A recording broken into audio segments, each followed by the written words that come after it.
fantastic career as the head coach of the Ohio State Buckeyes. In fact, his buddy at one time, well, still his buddy, but Greg Schiano was part of the defensive coaching staff at Ohio State in between stays here at Rutgers University. And Greg's done a fantastic job making Rutgers University relevant again here in New Jersey. Unbelievable. Yeah. I mean, already bowl eligible for the first time since 2014. They still have 4 regular season games left. All right, well, Rutgers deferred, so Ohio State will get the football to begin. Johnson is back deep to receive at the goal line. Here we go. A triple header on CBS, and it's a dandy of a day as the kickoff goes out of the back of the end zone. Time now for our Papa John starting lineups. Let's take a look at the Jersey guy, Kyle McCord. And we'll talk about it during the game. Actually grew up a Rutgers fan. His dad played at Rutgers. He's kind of been up and down. You know, the one thing he hadn't really done much of was turning the football over until last week against Wisconsin. 2 interceptions, had a fumble as well. In fact, Ryan Day said that the turnovers have to be part of the point of emphasis for his team here today. A first down from the 25. Henderson in the backfield. You see him shifting back and forth. We'll keep an eye on Marvin Harrison all day long. He's at the bottom of your screen. And McCord to throw on first down. Dancing in the pocket underneath. Henderson's got great hands. And that's read beautifully by Mohamed Touré. This kid is continuing to evolve. Here's the Ohio State offense. Kind of like McCord at quarterback, I'd say. The offensive line is growing, getting better, including the center, Hinsman. I mean, he's only a redshirt freshman. They ask a lot of that position at Ohio State. It'll be second down and 7. Out of the gun, Henderson will run, tries to go left, nothing is there, stood up immediately. And Eiton was there to make the tackle for Rutgers. Here's the Scarlet Knights defense. Top 10 in the country, and one of their best players is Mo Touré. He's really going to play more off-the-ball linebacker today because they lost Tyreen Powell, their leading tackler, a couple weeks ago against Indiana. Yeah, he's got a hand injury, Powell does, that he's been dealing with. He was the leading tackler.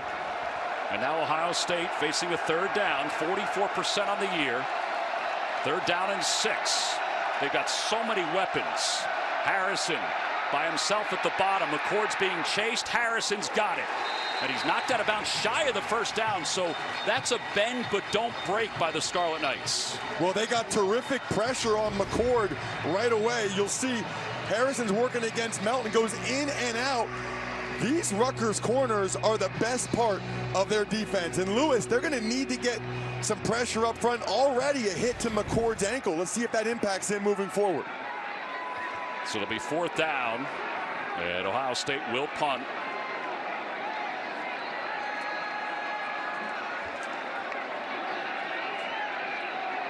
Montgomery is back deep to receive for the Scarlet Knights.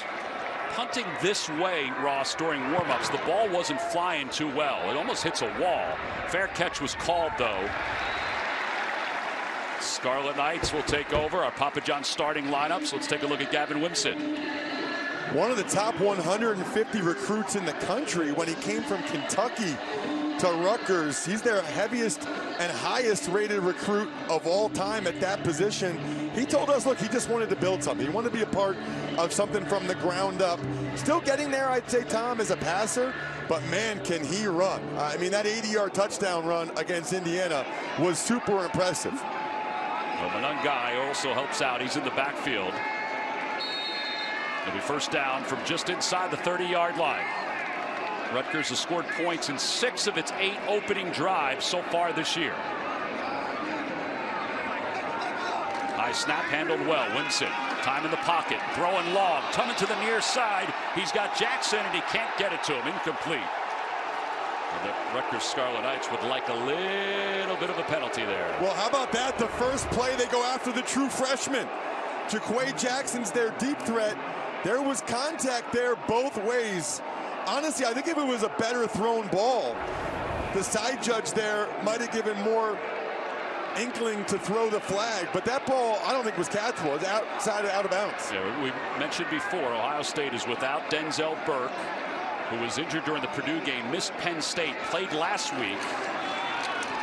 And Monengai bounces, trying to get to the edge. Nothing is there. Jack Sawyer makes the tackle for Ohio State. Let's take a look at Rutgers offense. Really led by the offensive line. Reggie Sutton, He almost missed 2 years with a knee injury, but he's gotten in the lineup at right tackle, really solidified that group up front. Yeah, in fact, we were here earlier this season against Northwestern. He was still managing that knee injury. So this is exactly what Ohio State wants, Ross. They want third down and long for Rutgers. And this is where Rutgers wants to avoid. Be alert for Wimsatt's legs. Wouldn't be surprised if he's something like a quarterback draw or him scrambling. Ohio State's going to change up their rush a little bit because of how mobile Wimsatt is. They're changing the play. Play clock is down under 5. 4-man front for Ohio State.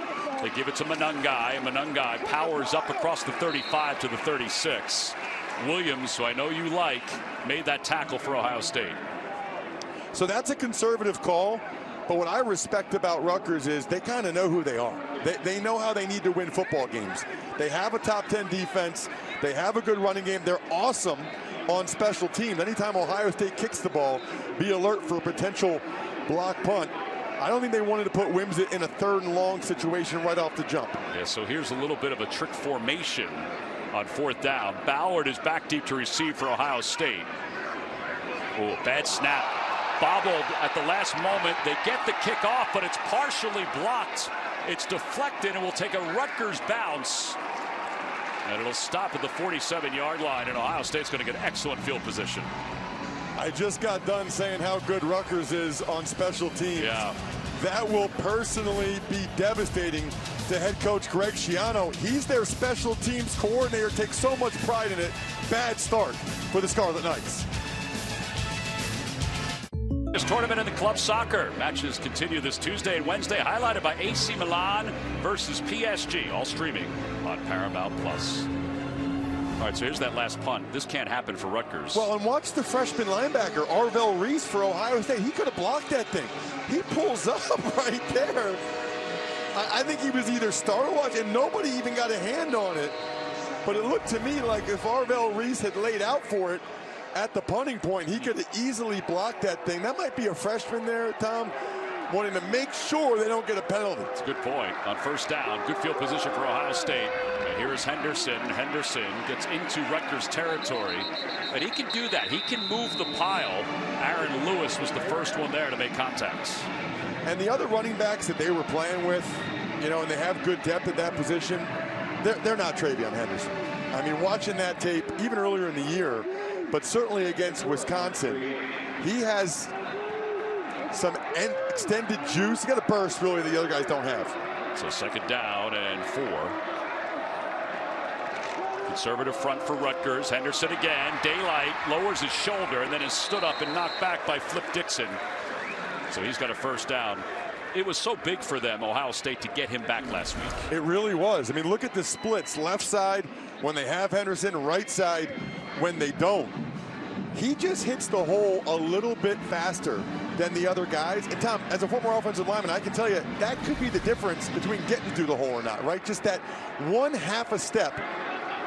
Well, he had 28 touches last week, which is a lot. Ohio State acknowledged that, but he is a horse. They said he felt good, and the horse continues here inside the 30 and out of bounds at the 29.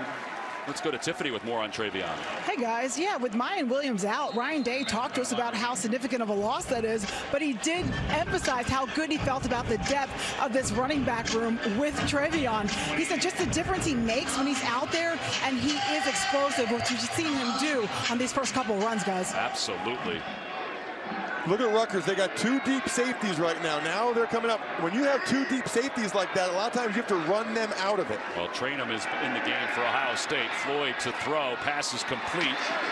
And that's a good sign for Abuka to make that catch. And he's knocked out by Longerbeam. Abuka's in the slot. That's where he does a lot of his damage. Makes it look like he's blocking for 1/2 a second. Then runs that shallow crossing route. Had such a big year last year. I mean, we're talking about Henderson and how he makes a difference in the lineup. You get Abuka in there for the underneath stuff while Harrison's stretching the defense deep.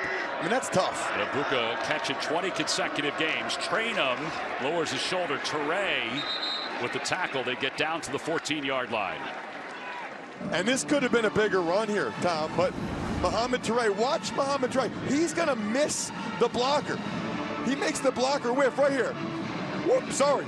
And he makes the tackle. That's G. Scott, who's playing tight end right now instead of Cade Stover. Scott is not the blocker that Stover is. Stover gets after people. Ohio State needs better from Scott there. That could have been a touchdown. And we'll keep an eye on Stover and how many reps he gets today. He's been battling a knee injury. Floyd to the end zone. Pass is caught. Touchdown, Ohio State. Gee, Scotts. What a grab.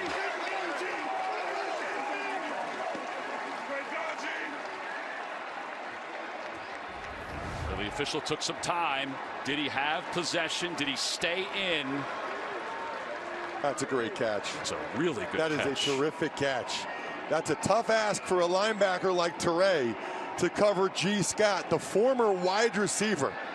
And how about that? The play before, Trey makes G. Scott look bad on the pull. The very next play, G. Scott gets him in his expertise, which is running routes and catching passes. Yeah, we wondered, without Cade Stover playing 100% of the time, how good Ohio State would be at the tight end position. Well, they just answered it right there. The point after by Fielding is good. It's 7-0 Buckeyes. They strike first on the second possession of the game. 7-0 Buckeyes. Yard pass play by Kyle McCord, who looked very crisp on it. 4 for his first 4, 30 yards. 4 different receivers so far in the first 2 possessions. And I love the design of this play. Watch, they're going to fake the pitch to Henderson. Scott looks like he's blocking and then goes. It's the little subtle design. Look, half a second, they fake the toss, then they throw it to G. Scott. Beautiful throw, by the way, by McCord. I mean, that is a picture-perfect pass by number 6. Give credit where it's due. 6 plays, 54 yards, 2 minutes and 43 seconds. Set up by the muffed punt by Rutgers. Absolutely. And I love little things like that, right? People don't realize it's the little subtle nuances and intricacies of the game plan, play design, that's the difference between touchdowns. Absolutely. Yeah, it was an 18-yard punt that set up the field position for Ohio State. All right, so Rutgers down 7-0. They jumped out to the early lead last year against Ohio State. This kickoff will go into the end zone. Now let's send it back to Adam Zucker in our New York studio for a Jeep update. Yeah, T-Mac, about the same moment the Buckeyes scored a Texas touchdown as well at home against Kansas State. Malik Murphy to Adonai Mitchell, 37 yards here as Texas takes a 7-0 lead. Remember, these two are part of a 5-way tie atop the Big 12. Longhorns have won the last 6 meetings. Yeah, that should be an excellent run to the end of the year. And we thank Adam for spending some time with us yesterday. He came to Rutgers to enjoy Ross Tucker's presence. That was great. I enjoyed his presence. He asked some good questions. He did. It'll be first down for the 25. Ohio State up 7-0. Let's see if they reestablish the run. Ohio State showing blitz. Top of your screen. Now they pull back. They give it off to Monangai. Monangai. Boy, he does run hard. So Ohio State defense, which has really turned into a very good defense. And they have NFL players everywhere, but the guy that jumped off the tape to me is Tyleik Williams. I mean, last week against Wisconsin, 4 tackles, a sack, 2 tackles for loss. Seems like he knocks at least 1 pass down every week. Their D coordinator, Jim Knowles, said he might be the most athletic defensive tackle he's ever been around. And the quarterback of the defense is Eichenberg. He's the middle linebacker, and he is a pro. It'll be second down at 6. Langan, the tight end, is on the left side of the offensive line. Williams had better hurry. Play clock down to 1. They give it off to Monangai. Monangai gets a couple of yards up to the 32. Ross, how important is it for Monangai to get off to an early good start for Rutgers? Well, it is, but this is also who Rutgers is. I mean, they're like old school Big Ten, 3 yards in the cloud of dust, and every once in a while they break one. It's kind of funny because they haven't been in the Big Ten that long. True. But they're like what you think about the Big Ten from the 70s and 80s.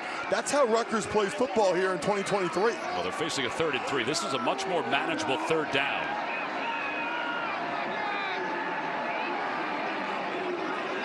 Halfway through this first quarter, Wimsett looking to throw. Pass is overthrown, intended for Dremel, who's really come on strong. It'll be 4th down.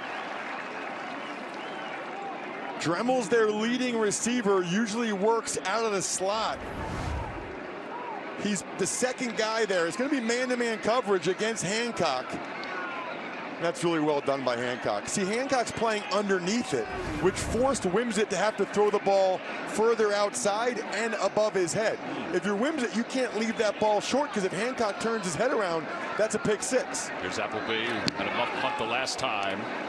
This one, a fair catch is called at the 26-yard line for Ohio State. The Buckeyes up 7-0. Tell you what, so far so good for Ohio State's engine that is their offense. The ghosts that launched a worldwide phenomenon are jumping across the pond and landing on CBS. Hey, we say cheers to that. See it from the beginning. The UK ghosts start haunting us Thursday, November 16th here on CBS. Have to say, the Ohio State fans, they definitely travel, and they travel to see a really good drive. Well, there's no question. I mean, it started off with TreyVeon Henderson, then they got Ibuka involved, and then just a beautiful pass to G. Scott. I mean, that's their backup tight end making a contested catch for a touchdown like that. Yeah, we said Cade Stover, he's on the sidelines, their #1 tight ends. But he's got a knee brace that he's been wearing the last couple weeks on his right knee. He does not have his helmet on as we speak. Now they got two running backs in the backfield. Trainum in the backfield there. Yeah, Trainum and Henderson. They give it off to Henderson, and Henderson, he's able to break one tackle, but then the mass is there. Torrey was the one who missed him initially, and then Longerbeam wrapped him up. Still a good game, though. 2nd down and 6. Trainum took on Igbinosun at the point of attack. Igbinosun just enough to slow down Henderson and let the cavalry come. You know, last year, as you see, Stover, one of the best tight ends in college football, still has that knee brace on his right knee. That's 2nd down and 6. McCord underneath, passes complete to G, breaks a tackle. G. Scott is able to get a 1st down. Longerbeam missed. Dixon cleaned it up. It's a gain of 9. So you never like when anybody's hurt or can't play, but I love when backups get a chance to make the most of their opportunity. I mean, G. Scott hardly ever gets the ball thrown to him. Now that's the 2nd time. Not only does he catch it, breaks a tackle, and gets the 1st down. Yeah, great size at 6'4".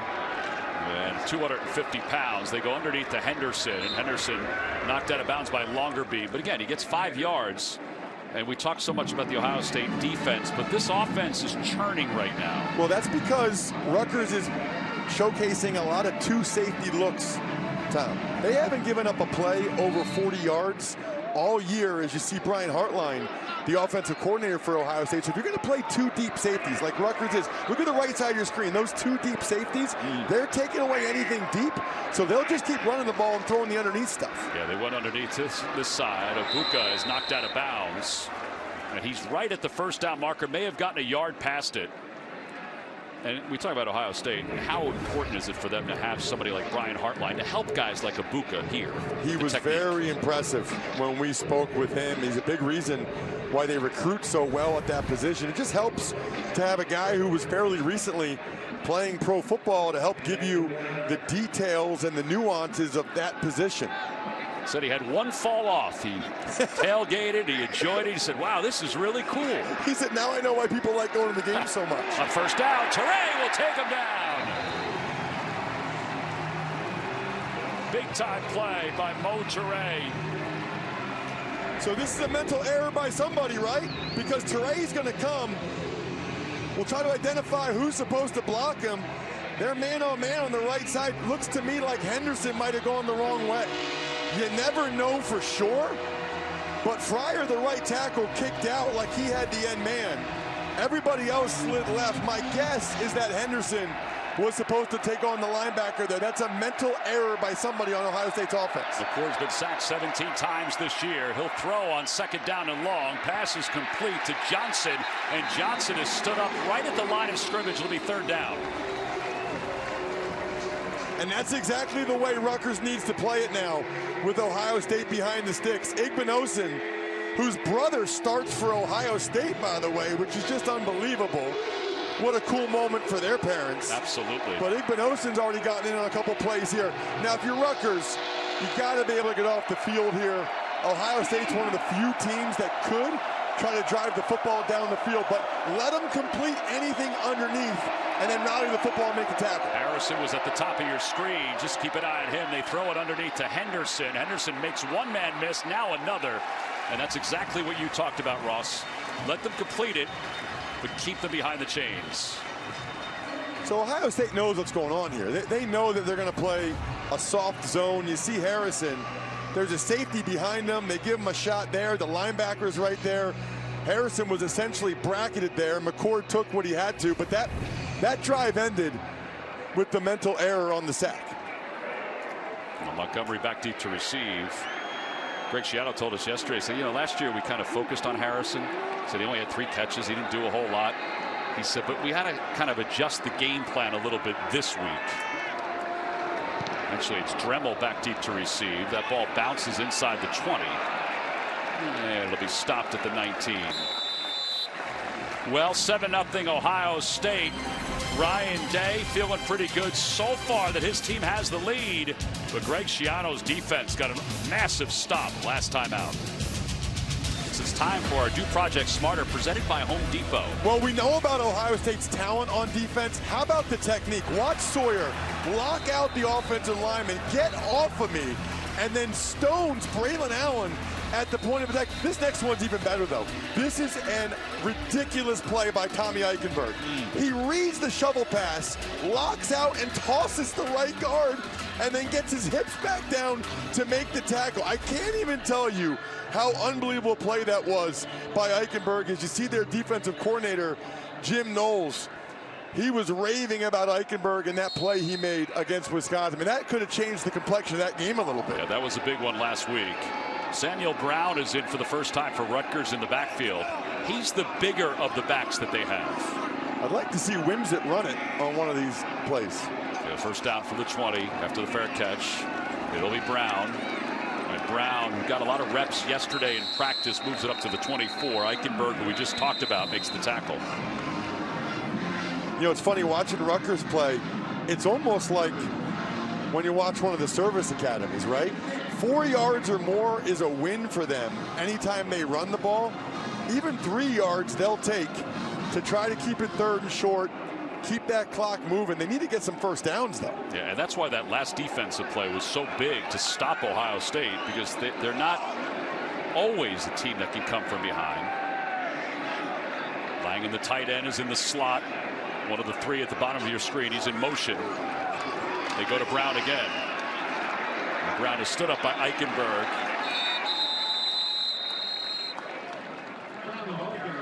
This is good timing here by Tommy Eichenberg, the linebacker. Just talking about him getting off blocks. Watch him get off this one. This is perfect technique. Watch. Hands, see ya. That is not easy to do. He had an amazing Rose Bowl last year. It was the MVP. All right, so 3rd down and 2. This is where you'd like to see Wimsett maybe run? Without question. I'd like to see the running back lead ISO for the quarterback here. They run that play often. Yeah, they ran it yesterday in practice quite often. It'll be 3rd down and 2. Wimsett looking to throw. He's lofting it near sideline. He's got Dremel, and he overthrows him. Dremel had his man beat. Tyleik Williams was in the backfield. That may have been why there was so quick to get rid of the football. He's in the slot. It's called a slot fade. Dremel against Hancock, and he fakes the out at the sticks. Wide open. Wide open.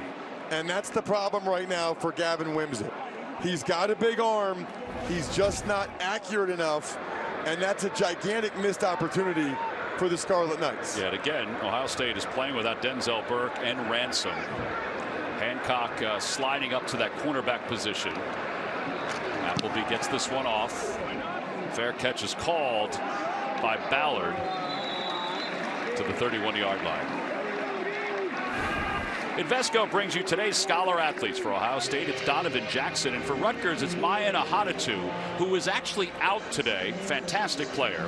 Invesco is proud to support student athletes on and off the field with a donation to both Ohio State's and Rutgers General Scholarship Funds. It's a big loss not having Ahadatu for the Scarlet Knights. Got hurt against Indiana. He's actually up for both the Campbell trophies and the Wuerffel trophy. Campbell is sort of like the academic Heisman. Wuerffel is for community service. I mean, you're doing something right, Tom, if you're up for both those awards. No doubt. His dad, of course, played 12 years in the NFL. Cheetion, who I went up against him a couple times. It'll be first down for the 32. Pistol formation. Henderson behind McCord. He'll take the handoff. And he's tackled up across the 35. Trey got him, but Henderson's so powerful with that quick burst. Yeah, he got a nice block, too, by watch 55. Boom! And then Trey just trying to keep his feet to make the tackle. That's actually a pretty athletic play by Trey. You get popped in the face by a 315-pound right guard pulling at you to be able to do enough to grab Henderson's legs and bring him down. It's well done by Trey, actually. Harrison Jr. is at the top of your screen by himself. They shovel it to Henderson, and nothing doing. He lost a yard. Deion Jennings makes the tackle. So is it surprising Harrison's targeted just once? Not really, because you knew coming into the day that Rutgers were going to try to take him away. On the last series, they got behind the sticks. But these are the situations they go for, right? And Harris Simiak, the defensive coordinator for Rutgers, he talked to us about that.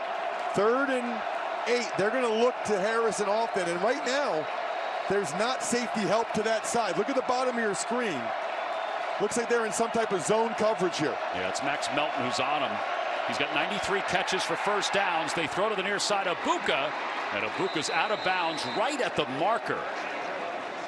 This is going to be close. It's going to be close. I don't think Ibuka knew where the sticks were. He's got to get that first down. He's short. And this is an interesting situation early now.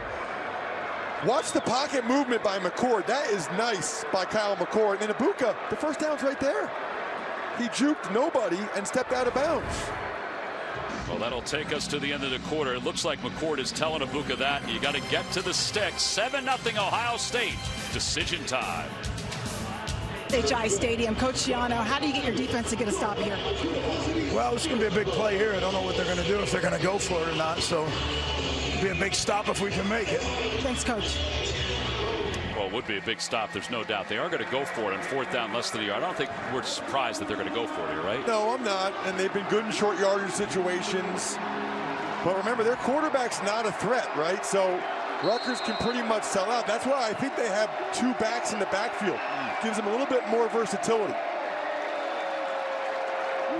McCord will just hand it off, and Henderson is pirouetted to the first down marker. Oh, that's awfully close. Jennings and Longerbeam were both there. It's all about the spot. It sure is. That was a massive collision, and Henderson did well to spin off it and get just a little bit more yardage.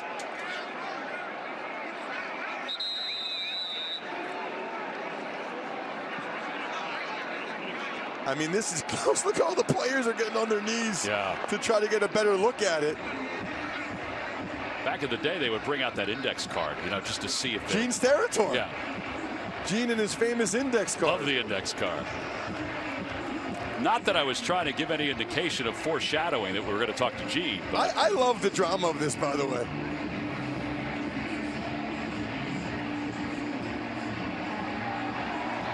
Oh, my. Wow, that is close. First down, Ohio State. Greg Schiano still talking to the field judge about it. Ryan Gannon on the far side. Let's watch exactly where he went down. I mean, he was short there. Oh, you know what? I think he got too favorable of a spot. That ruling is under further review. Well, Gene, I know you don't have your index card back in the ref studio, but what are you seeing here? We don't have the card with us, guys, and I'm looking. Initially, the ball is in the back hand, right, and then as you see the runner spin, the ball kind of starts to get in front of him. What we're looking and I'm looking for is the body part that puts him down. I think it's his backside there, and now it's where the ball is in relation to that. When he is down by contact, you can see he's still up at this point. He's still up, and I think right as that moment, right, it's where that football is. That's what they've got to look at, and these are real difficult from down the line, and even more kind of pressure, right, from an officiating standpoint, to walk back out from the screen and now move this football knowing that this result is within inches. Well, and the other part of it too, Gene, is they called it a first down, so that may weigh a little bit as well, correct? Yeah, great point, Tom. Without a question of a doubt, that's what makes the ruling on the field so important. Now you have to find something indisputably, you know, to say that this was incorrect and change that. Right now, from that last shot, I really don't see something that can put them in that space. But you're so right about the ruling. I tend to agree with Gene. I think he got a little bit of a favorable spot there, but it's really hard to tell. After reviewing the play, the ruling on the field of first down stands as called. First down, Ohio State. So first down, Ohio State. And think about already, Tom, all of the near misses for Rutgers, right? The bad snap. You see Schiano's frustrated. They missed an easy touchdown on the bomb down the sideline the last series. Now they're, what, 3 or 4 inches away from getting a huge stop. All right, thanks to Gene Steratore. We've got a triple header on CBS today, and Gene's going to be busy throughout. On first down, they hand it off to Henderson, and Henderson makes one man miss and just lowers the shoulder right into Flip Dixon. He's got a first down. Gain of 12. Ross, he just looks like an NFL running back. Watch, he showed it all. He showed it all. He almost always makes the first guy miss, whoop, with the lateral jump cut, and then the finish, bam.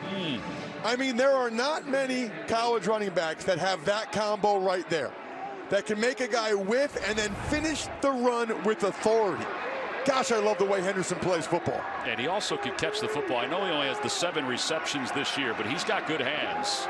Off the play fake, McCord looking to throw, dumps it off. There's Henderson, right on cue. Makes a move to his right, but he's taken down close to the 44. Igbinosin is there to make the tackle. Interesting, McCord keeps checking it down, because watch Harrison, middle of your screen there. He's wide open. I mean, watch this.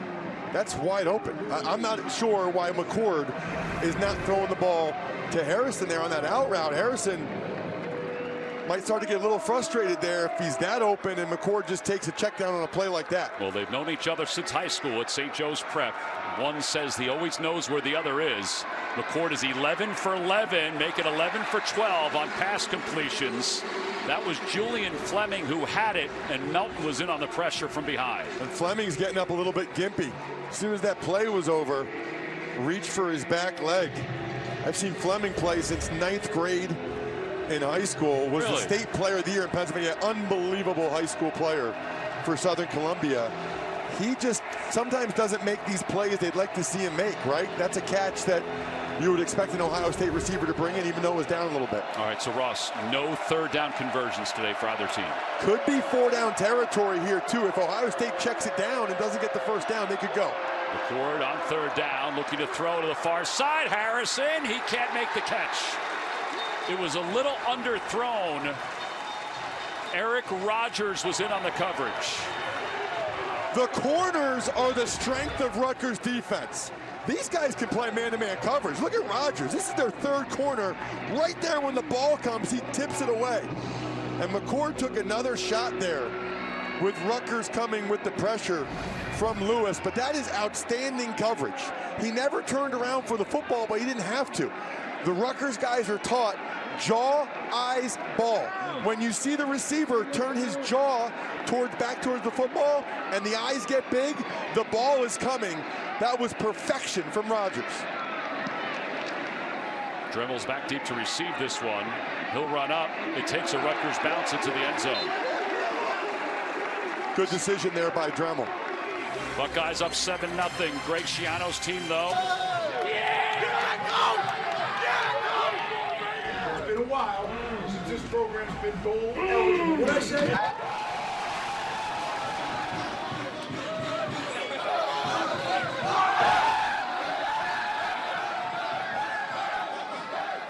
Rutgers certainly on the rise, and what Greg Schiano and his coaching staff have done this year. This year, they're 3-2 in the Big Ten. They were 3-15 the last 2 years. They've got 5 consecutive home wins. We go back to 2012 and 2014 with a lot of the tendencies for Rutgers. Greg Schiano in his second tour of duty here. Doing an awesome job. And that video right there we just showed from the locker room, right, that's the stuff you miss, man. That stuff is priceless. Well, first down for Wimsatt from the 20-yard line. Down 7-0. 13-13 to play here in the first half. Game 1 of 3 on CBS today, and he overthrows Langham. So Tiffany, the players reacted to the little dance move by Greg Schiano, too. They did, and we talked to Kyle Monengai, the running back, who we know is the ultimate dancer on that team. He said Schiano moved pretty good for him, despite the stiff hips, guys. I think that was the phrasing. Well, I mean, Tiff, in fairness, one of the hips is replaced. I mean, one of the hips is literally steel. It's probably going to be pretty stiff. I would agree with that. Well, it's second down from the 20. Wimsatt so far 0 for 4. It's a total opposite. Now he runs. This is what Ross talked about before, and he's got a first down out of bounds. Igbinosun was there to shuttle him out of bounds. That's their first down of the first half. And watch the lead block he gets from Monengai out here. They do this a lot. In fact, they should do it more often. I mean, I've been telling you, run it with the quarterback. When you run it with the quarterback, then the running back is an extra guy to get a block like he did right there on Igbinosun. And that's Rutgers' best play of the day so far. Yeah, gain of 14 yards. Up to the 34-yard line. Monengai remains in the backfield. We've seen Monengai mostly, and then, of course, Samuel Brown for a couple plays. Ohio State showing blitz. Eichenberg, they hand it off to Monengai. And he gets up to the 41-yard line.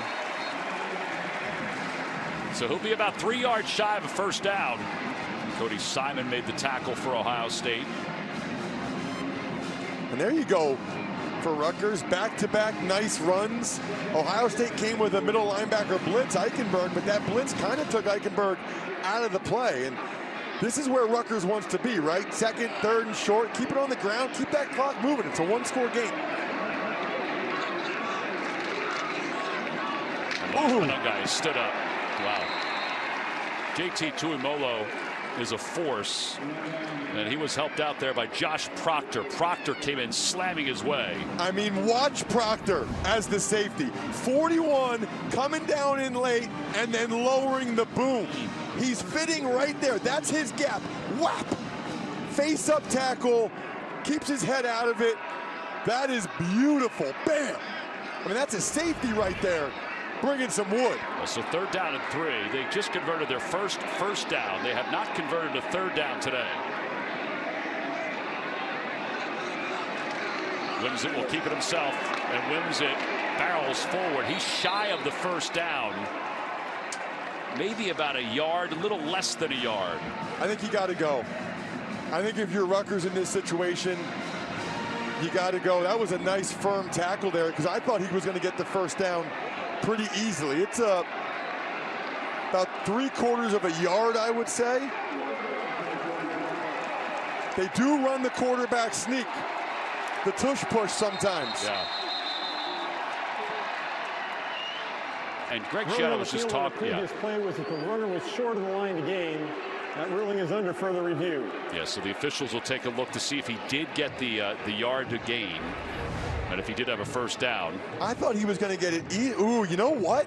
He might have been down even earlier than that. I couldn't tell. Was his right knee down right? When he makes contact right there, watch his right knee. There's just too many bodies in there. But I think his right knee went down upon first collision. Sonny Styles, by the way, was the one who provided the hit. Watch. Yeah, his knee went down right there. So he got a favorable spot because they spotted him like he was a half yard more forward. If anything, Tom, I think that they would move this thing back a little bit. And does that change what Rutgers would do, or do we have to see where they spot it? I would say see what they're spotted. You start to get a full yard or more, then you get nervous about that quarterback sneak being enough for you to get it. That right knee went down there. Man, these Ohio State safeties, that's a big quarterback, and that's back-to-back plays where these Ohio State safeties, they know how to fill a hole. That is super impressive because that needs to be a first down if you're Rutgers, right? I mean, you got a big quarterback against the safety. He needs to take an edge of number 6 and plow forward. And what did Jim Knowles tell us about Sonny Styles? He said he looks like what you want guys to look like at the safety position. Right there is the knee. So he's a full yard behind that first down. The ruling of runner being short is confirmed. It is 4th down, ball on the 43-yard line. Yeah, and they did move it back. They didn't tell us that they moved it back, just that he was stopped short. And now let's see what Rutgers decides to do. Down 7-0 with 10:44 to play first half. So I still think you need to go for it. The difference is I'm not as convinced that the quarterback sneak can get it done. This is a full yard now, but they're pretty good at it. 12 of 17 on 4th down. Are they going to go with the Piscataway push here? Could be a hard counter, try to fake him too. Oh, he fumbled it. He fumbled it, and Monengai picks it up. This was a play that was set. Monengai into the open field. And Monengai inside the 15, and he's in the red zone. Igbinosun makes the tackle eventually. They worked on this heavily. Are you kidding me? Wimsett put the ball between his legs. I thought it was a fumble. Watch Wimsett. I thought he fumbled it, puts it between his legs like the old fumble Rooski. Awesome. We got Ohio State linebackers coming. Hey, receiver, get a block. Receiver, block him. Why are they not blocking the guy? Look at Eichenberg go over the top. That is amazing. Wouldn't be surprised if the Eagles run that tomorrow against the Cowboys now. Seriously. That is awesome. 45-yard gain. It'll be first down from just inside the 13 for Rutgers. Samuel Brown checks in. Play clock is down to 2. Wimsett to the end zone, overthrows his intended receiver. He's now 0 for 5. We talked about this earlier. It's the first 40-yard or more play allowed by either team this year. So the only 40-yard play they've allowed is a fumble Rooski from a quarterback between the legs to the running back. I feel like there should maybe be an asterisk on that. For Rutgers, Aaron Young checks in for the first time. And when Young's in, they like the quarterback lead play. But I saw at practice yesterday, they do have a pop pass off of this. Young is the lead back right there. A lot of times he'll lead for Wimsett up through the hole. Play clock is under 5. And Wimsett will run. And down to the 7-yard line. Cody Simon and Eichenberg both make the tackle. So strong tendency when 4 is in the game, Tom, to lead up through on the linebacker. It's one of Rutgers' best plays. And he had that's a nice run and hit there. Eichenberg still got in on a little bit, but gave Rutgers 3rd and man, watch that, bam. I mean, there's some pads popping right here in this game. They do have a pass off of that, though. Wimsett 3 carries, 20 yards. Man-to-man across the board on the outside here if they want it. Again, he hasn't completed a pass in this first half. He'll run it on 3rd down. And he's down toward the 5. The pile moves forward. He's not going to get the first down. He's to the 4. Sonny Styles again led the charge for Ohio State. Well, this is interesting because typically Schiano will kick the field goal here, and I think he will. Just anytime you're a big underdog going against a team that's clearly more talented, sometimes coaches get a little bit more aggressive knowing, hey, we might need 7. I think Schiano feels like we got to get some points for all this effort. Yeah, so 22-yard field goal attempt for Patel. His first year as the full-time kicker. Appleby is the holder. Play clock down to 2. Good snap, good hold. Kick is on its way, and it is good. Well, pulling out the magic tricks. I'm Tom McCarthy. Scarlet Knights, last drive, 76 yards. A field goal attempt that was good from 22. First 3 drives, just 21 yards. Wimsett's running the ball. Monengai and Wimsett are pulling out trick plays. Making football fun again. And man, I'm still thinking about that fumble Rooski with the 2 receivers running downfield with Monengai. If either one of them blocked Igbinosun, it would have been a touchdown. Johnson back deep to receive. The kickoff will go out of the back of the end zone on a bounce. All right, let's test your knowledge. We're going to bring in the Duck, the 5th member of our crew, for today's Aflac trivia question. Here's the question. How many wide receivers, Ross, have won the Heisman Trophy? And we say that because we both think that Marvin Harrison should be in the running heavily. And he said, as long as I get to New York, that would be cool if I did that. Can I say some of the ones off the top of my head? Sure, if you want to. Tim Brown, Desmond Howard, Devontae Smith.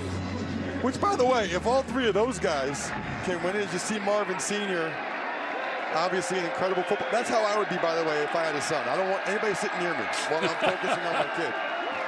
Henderson on first down. And Henderson up to the 31-yard line. Deion Jennings makes the tackle. Let's stay on Marvin Harrison a little bit here, Ross, because we talked to him, and he's really realistic. And you can kind of see his dad's influence on him. About who he is, about whether he will win the Heisman.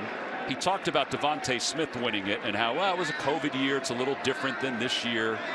But this kid, he's ready to go, whether it be the rest of this year or even beyond.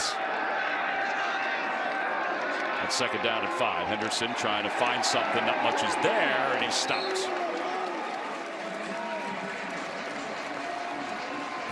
So this is the hype right here. I mean, look at these numbers. And obviously today he only has that one underneath catch, but these are the situations where they like to go to him. And the defensive coordinator for Rutgers, Joe Harris-Simiak, even said that. Be aware of the situation. He's going to be at the bottom of your screen, but they do have safety help there. It's trips to the left, but that safety's almost middle of the field now. Yeah, Melton's on him. They're giving him a little bit of room. Pass is dropped. G. Scott had it. And he's upset with himself again. Their main tight end, Cade Stover, has not played yet. He's on the sidelines without his helmet. And Scott's got a touchdown pass today. Well, look, this is a perfect throw, but I mean, it's maybe a little bit in front of him, but G. Scott will be the first one to tell you he has to catch that.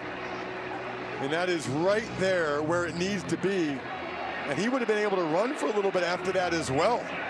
That's a couple drops now that these Ohio State receivers have had on these crossing routes where they were poised to get pretty good yardage after the catch. Burko is on the punt, and he's going to pull out a trick play of himself.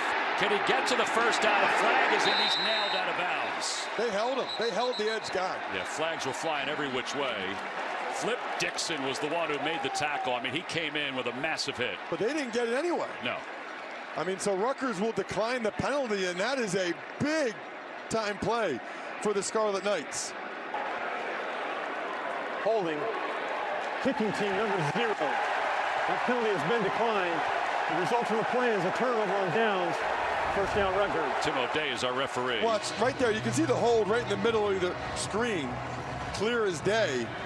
And then Flip Dixon comes up to make the play. I'm a little surprised by that play call there. If you're Ohio State, maybe Ryan Day is trying to get them going. We do know sometimes, based on the look, the punter has the green light to just go in some of those situations. Yeah, if he sees that there's no edge rusher or anything like that. That happened last year with Rutgers and Ohio State. Yeah, he's coming over to find out what happened. That wasn't called. Ryan Day is walking over and saying, why did you just do that right now? All right, so first down for the 32 for the Scarlet Knights. A lot of times teams, after a sudden change like that, they like to take a shot, but Ohio State's playing off coverage. 2 deep safeties and the corners are off, so a deep shot's not there. They should run it. Yeah, Wimsatt is 0 for 5 throwing the football so far. Play clock is under 5. He's changing the play. Monangai. And Monangai down to the 25-yard line. It's a gain of 7. 8 carries, 72 yards for Monangai. Watch the right side of your screen. What a block by the big left tackle, Holland Pierce. And then Monangai, he's just always going forward. It's like a little bowling ball. So powerful that it seems like he's always going forward one way or the other. And remember, he wasn't heavily recruited out of Don Bosco because he was in the backfield with Jalen Berger from Michigan State, who got all of the accolades, but he was a good player.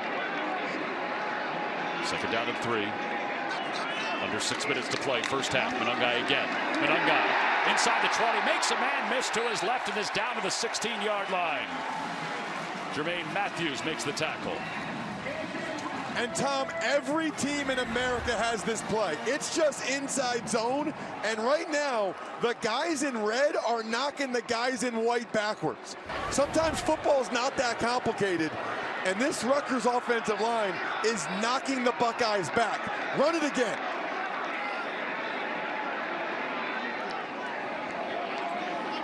Trips formation on the bottom of your screen on first down. It's Wimsatt this time. And Wimsatt down to the 12. Talked to Kirk Chiraka about Wimsatt and how many times he runs the ball, and Greg Schiano as well. And he said, well, he knows, Kirk does, when to burden him. And he followed Monengai again. I like this changeup. And boy, he got close to breaking that. Really nice play there by Ohio State. I mean, that if it wasn't for Tuimoloau, that might have been a touchdown. That's a nice play by a stud defensive end for the Buckeyes to get off that block. Tuimoloau is an outstanding player. We've only called his name a couple of times today. And he talked about that he has to be patient because he's a pass rusher, because Monengai runs so much. Eichenberg's able to stop him as he's inside the 5, but it's first and goal for Rutgers. And they're doing some work on the left side. Watch these double teams against Tyler. They are knocking him back into the linebacker, and a nice job by the backside tight end to seal that hole right there. Langen gets a block. This is big boy football, big man football right now by the big guys up front for Rutgers offensive line. First and goal inside the 5. They go to Monengai again. This time he's slowed, but he keeps moving his feet. Steel Chambers made the initial hit from his linebacker position. Look at this, yards by quarter. Rutgers, I'll tell you, the Fumble-Rooski have certainly woken him up. And they're taking so much time off the clock too right now. Which is what they designed, their offense is designed to do. Absolutely, complementary football here. Love when they come with the quarterback ISO with the running back leading. Second and goal inside the 3. And Wimsatt's hit behind the line of scrimmage, and he is pushed back. That was a heck of a hit. Josh Proctor was the first one, and we've seen 2 really good hits by Proctor. Yeah, Proctor had just about enough of that, right? Timeout call, third and goal for Rutgers, down 4 here in the first half. DJ with the day's early highlights, a breakdown of our first half and a look ahead at a massive game 2 of our triple header between 12th ranked Mizzou and number 2 Georgia. All right. Such a good read there, because watch, Langen comes in motion, so Proctor sees that and hits it, right? His guy's going in motion, so I'm going to come. That's a really nice read there by Proctor, and a play that Ohio State had to have. All right, third down and goal from the 3-yard line. A little bunch formation for Rutgers.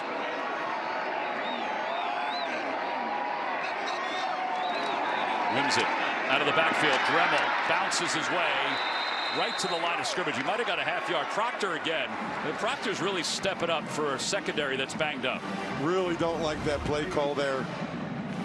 The Rutgers athletes on the perimeter are not as good as the Ohio State athletes on the perimeter. So what do you think here? Are they going for it, or are they kicking a field goal? I think they're going to go for it, and I think they should. Because even if you don't get it, you're pinning Ohio State so deep here.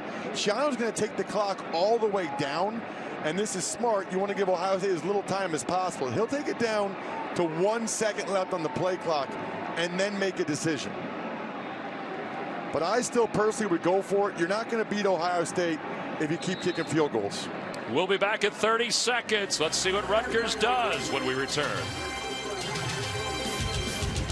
Well, Gavin Wimsatt is walking back with Greg Schiano, so it looks like they're going to try a field goal attempt. Again, Rutgers will get the football to begin the second half.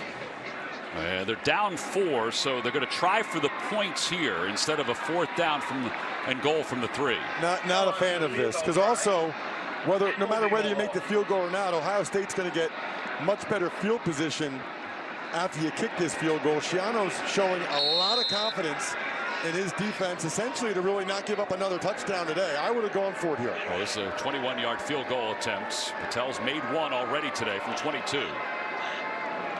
Good snap, good hold. Kick is on its way, and the kick is good. So it's a 1-point game. 2:03 to play here in the first half. We'll see how Ohio State responds when we get back. Dixon Piscataway. Pretty impressive to see what Clemson's doing there. I know it's not been a normal Clemson year by any stretch of the imagination at 500, but that's a lot of points against Notre Dame. It sure is. How about that nugget that Adam and the research crew pulled out? Speaking of nuggets, how about the change, the ball control this quarter? Rutgers 9 minutes and 45 seconds, and they've had 16 plays to the 9 for Ohio State. Now it's totally flipped from the first quarter when Ohio State had it for 10 minutes and 5 seconds. Well, and this game's going exactly the way Rutgers wanted it to, with the exception of the missed opportunities, especially when they get down near the goal line. I mean, 2 chances there where they could have had touchdowns and actually have the lead in this game. Credit Ohio State's defense for holding them to field goals both times. Johnson is back deep to receive this kickoff for the Scarlet Knights. Again, Ohio State, as Ross alluded to, will have plenty of time with their offense to get some points before we head into halftime. This kickoff will go over the head of Johnson and sidewind into the end zone. All right, let's test your knowledge again with the answer to our Aflac trivia question. Ross, you gave a few of the guesses. How many wide receivers have won the Heisman Trophy? Oh, wow. I got 3 of the 4. You did? Why didn't you get Johnny Rodgers? That was the 70s. That was before my time, but I've certainly heard of Johnny Rodgers, of course, in Nebraska. There he is, 1972. Wait, how did Nebraska have a guy win the Heisman in the 70s when they were running the option? Well, maybe they took a year off. First down from the 25. G. Scott in motion for Ohio State. McCord, middle of the field. Harrison's got it. Just sits down up to the 41. Teray in on the coverage. That's not the ideal coverage if you're Rutgers. Teray on Harrison. Well, McCord identified the zone coverage there, and Harrison, you said it right, Tom, just sat right down in it. And there, the ball is intercepted. Teray, eyes are wide, out of bounds, inside Ohio State territory. He's playing a little center field.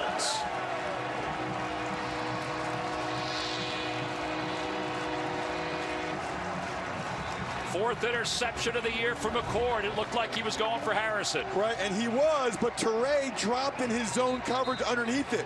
If you're McCord, you got to layer this football, right? If you're going to throw it to him, you can't throw it right to Teray. I mean, you got to throw the ball up and down. I know where he was trying to go there, but he saw Teray was there. Needs to get more air under that football.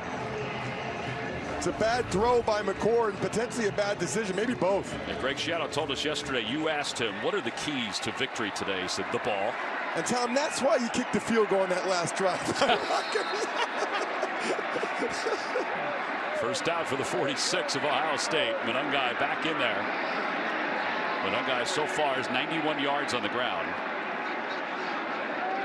Rutgers with 2 timeouts left. Swims it, trying to complete a pass, and it's incomplete. He overthrows his intended receiver, Jackson. And again, Wimsett is 1 for 7 on pass plays. Man-to-man coverage. The Rutgers receivers are not the strength of their team. There's definitely contact there, but it feels like the contact is going both ways. If they don't feel like one guy or the other is gaining an advantage, they're not going to call it. And if you're Rutgers here, you certainly don't want to give the ball back to Ohio State, right? I'm a little surprised they threw it on that first down. Second down and 10 for the 46. Wimsett, pressure's coming, breaks away, stumbling, and he got back to the line of scrimmage. Josh Proctor again was in the neighborhood. And this is interesting. Neither coach is calling a timeout right now. Proctor came with the blitz again. Wimsett did well just to shrug him off. And both coaches right now seem to be content with the clock going down. Schiano I get, because he doesn't want Ohio State to have enough time on the other side of this. I'm a little surprised Day is not calling a timeout here. 107 and counting to play here in the first half. You see the target line, the unofficial target line. for Rutgers. On third down. Pressure's coming again. Pass is zipped and it's complete. Jackson. And he's got a first down. He's closer to the field goal area. Bottom of your screen, it's just an in-break right to him. And again, college football, the clock stopped while they move the chains. 45 seconds left. Monengai stumbles. And he got a couple down to the 31. Jermaine Matthews was the first one there to slow him. Again, Rutgers has 2 timeouts left, but they're going to let the clock continue to run and move the offense up to the line of scrimmage. Patel's long is 51. Pass completes. Dremel down to the 15. I'd use a timeout right here. And they do. Even though the clock stops in college football under 2 minutes, when you get a first down, as soon as they set those chains, you're still going to lose several seconds.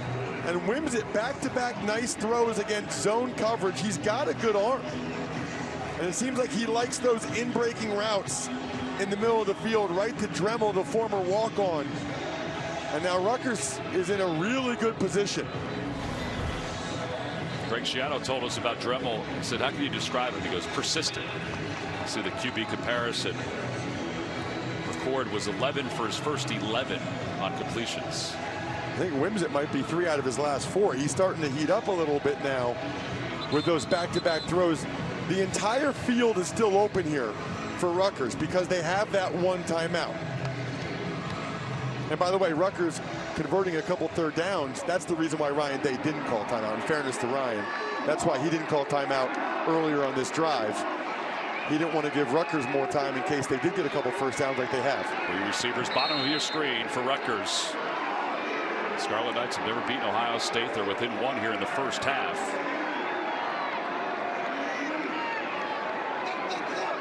Wimsatt to throw on first down. Steps up in the pocket. Dumps it off underneath Langan. And he's inside the 10 to the 5. Dives forward to the 2. Timeout. They got to use a timeout. And they do. Greg Schiano was right up in the ear of the official. Ty Hamilton eventually made the tackle. And the game clock's down to 13. Okay, now this is really important. They can't run the ball here. They cannot run the ball here. Because if you run it and don't make it, you're not going to get the field goal. I like the job here by Wimsatt to buy time. Give it to Langan, the former running quarterback. He knows what to do with the ball in his hands. And now Rutgers should have at least 2 shots at the end zone here. You cannot take a sack. You can't run the football because you have to reserve the right to kick a field goal here. And that's really what Schiano should be telling the guys. And conversely, Ohio State should be very geared up for a pass because it would be really risky for Rutgers to run it. And you're also relying on Wimsatt to make the right decision that there's 13 seconds left. They're probably going to throw here, so he's got to throw it away if there's nothing open. Correct. Because he's got to save time for a field goal attempt. No more timeouts. You cannot get tackled in the field of play. Got to be a touchdown or an incompletion if you're Rutgers. First and goal inside the 3-yard line. Langan is on the right side of the offensive line. He's number 21, and now a timeout is called by Ohio State. Charge timeout, Ohio State, their second of the half. It will be 30 seconds in length. Yeah, it's probably expected that they were waiting to see what the formation was. But we've seen these situations, right? I can remember the first half of the Giants-Bills game earlier this season where Tyrod Taylor called a run, checked to a run at the line of scrimmage, and then the Giants weren't able to get a field goal off because they didn't have any timeouts left. Yeah, so it's, in your mind, it's a pass here. There's not going to be a Wimsatt assessment like that. I would be very surprised if Rutgers runs it. If they run it, they better get in. And if they run it, it really would be, in my mind, probably Wimsatt seeing something wide open. Right. Dremel and Jackson at the top of your screen as receivers. Isaiah Washington at the bottom of your screen. Langan on the right side of the offensive line. He's the tight end. First and goal inside the 3. 13 seconds left. First half. Wimsatt. Pressure's coming. Just throws it up toward the back of the end zone and out of the back of the end zone. Let me add one more thing, Tom. Don't throw an interception either. Yeah. We talked about the different options for Rutgers If you're going to throw the ball away, make sure you really throw it away if you're Gavin Wimsatt like he did there. Do not throw it up for grabs, especially against this ball-hawking Buckeye secondary. Well, would you try to kick the field goal here with 9 seconds left? No. You got time for at least one more shot. They might actually have time for 2 more shots if they just throw a quick pass here, but it's got to be in the paint, in the red. Same formation again. Langen's on the left side of the offensive line this time. Wimsatt looking left the whole time, throws it left for his receiver, overthrows Dremel, who thought he was held. Coverage was there by Jordan Hancock. So they could potentially take one more shot here, but that would be risky. And Wimsatt wasn't taking any chances there. On an out route with Hancock undercutting it, this is the right decision. Trying for one more shot with 5 seconds left would be a little bit too risky. Yeah, it'll be a 20-yard field goal attempt. He's made 22, he's made 21, and now he's going for 20. Again, Appleby is the holder. Trying to give Rutgers the lead as we wind down the first half on 3rd down. And Patel's field goal attempt is good. And Rutgers, with 1 second left in the first half, have a 9-7 lead against unbeaten Ohio State. We'll be back in 30.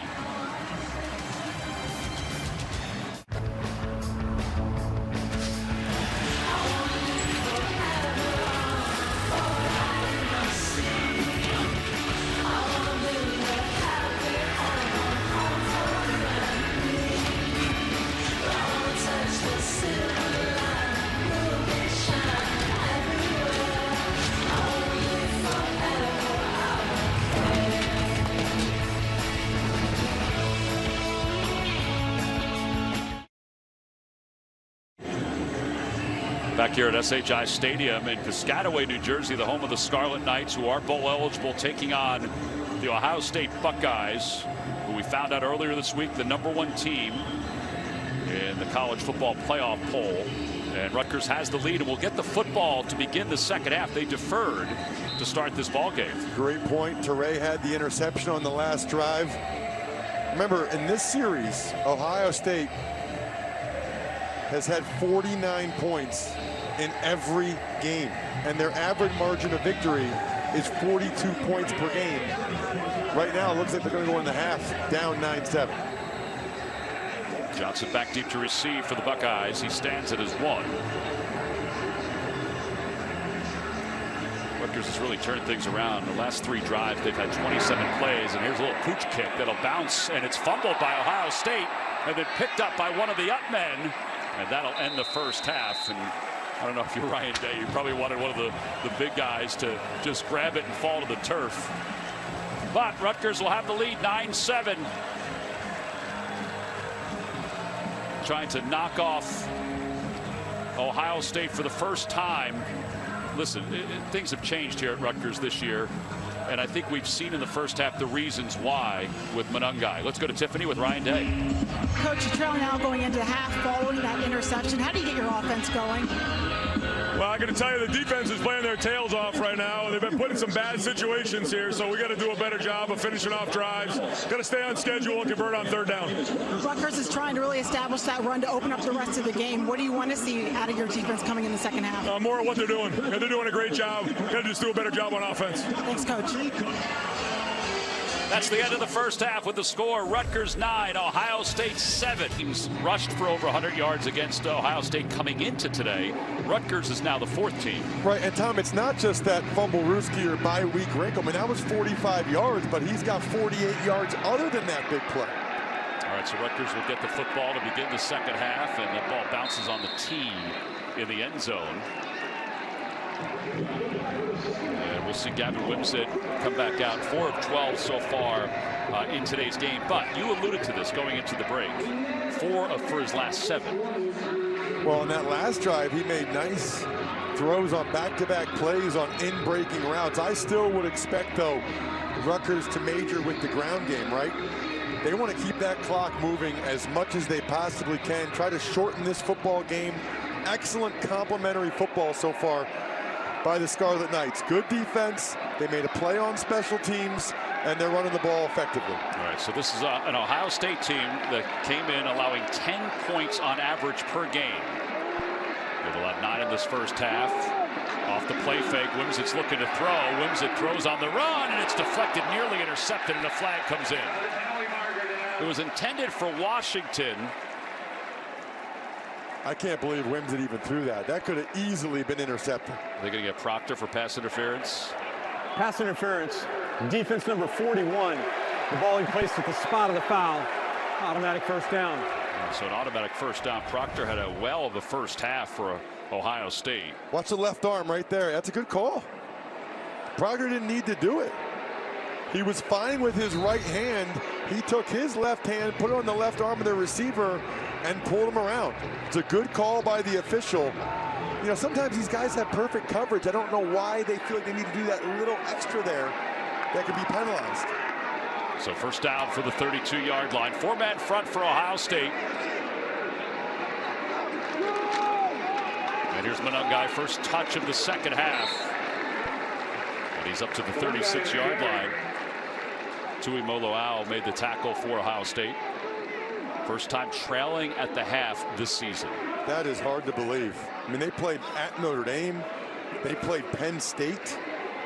And that's the thing that's so impressive to me about what Ryan Day's done at Ohio State.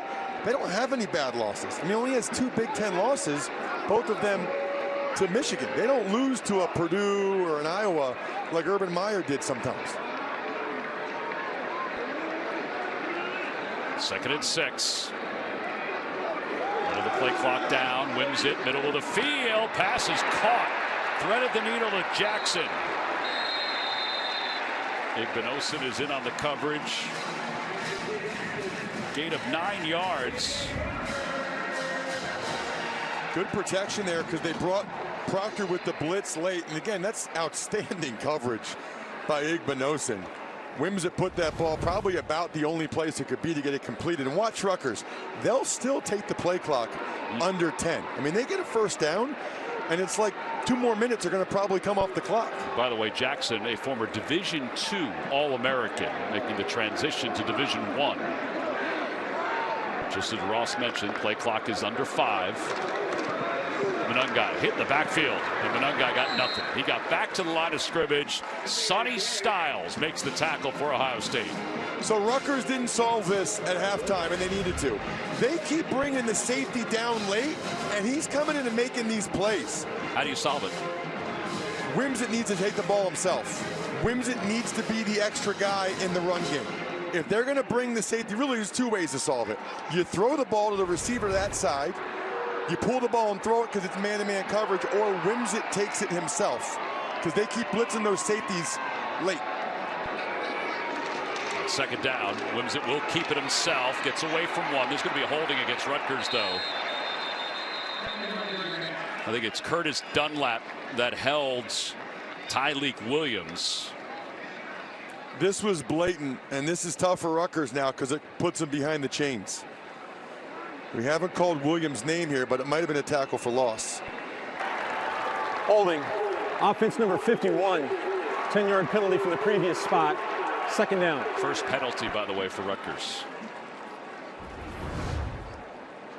Left side of your screen, watch. Dunlap's pulling Williams by the jersey there towards him.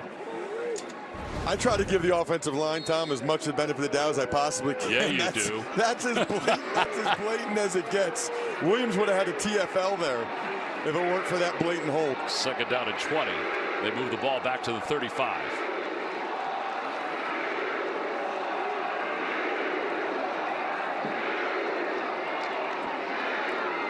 Wimsett to throw. Has time. Lofts it left side. Pass is incomplete, and there's a flag. It was intended for Ian Strong, the freshman, and Sonny Styles just got tied up with him. Styles is starting because Lathan Ransom is out, and he never turned around for the football. As Strong came back for it, Styles interfered with him. You don't have to look for the football. Pass interference. Defense number 24. 15-yard penalty from the previous spot.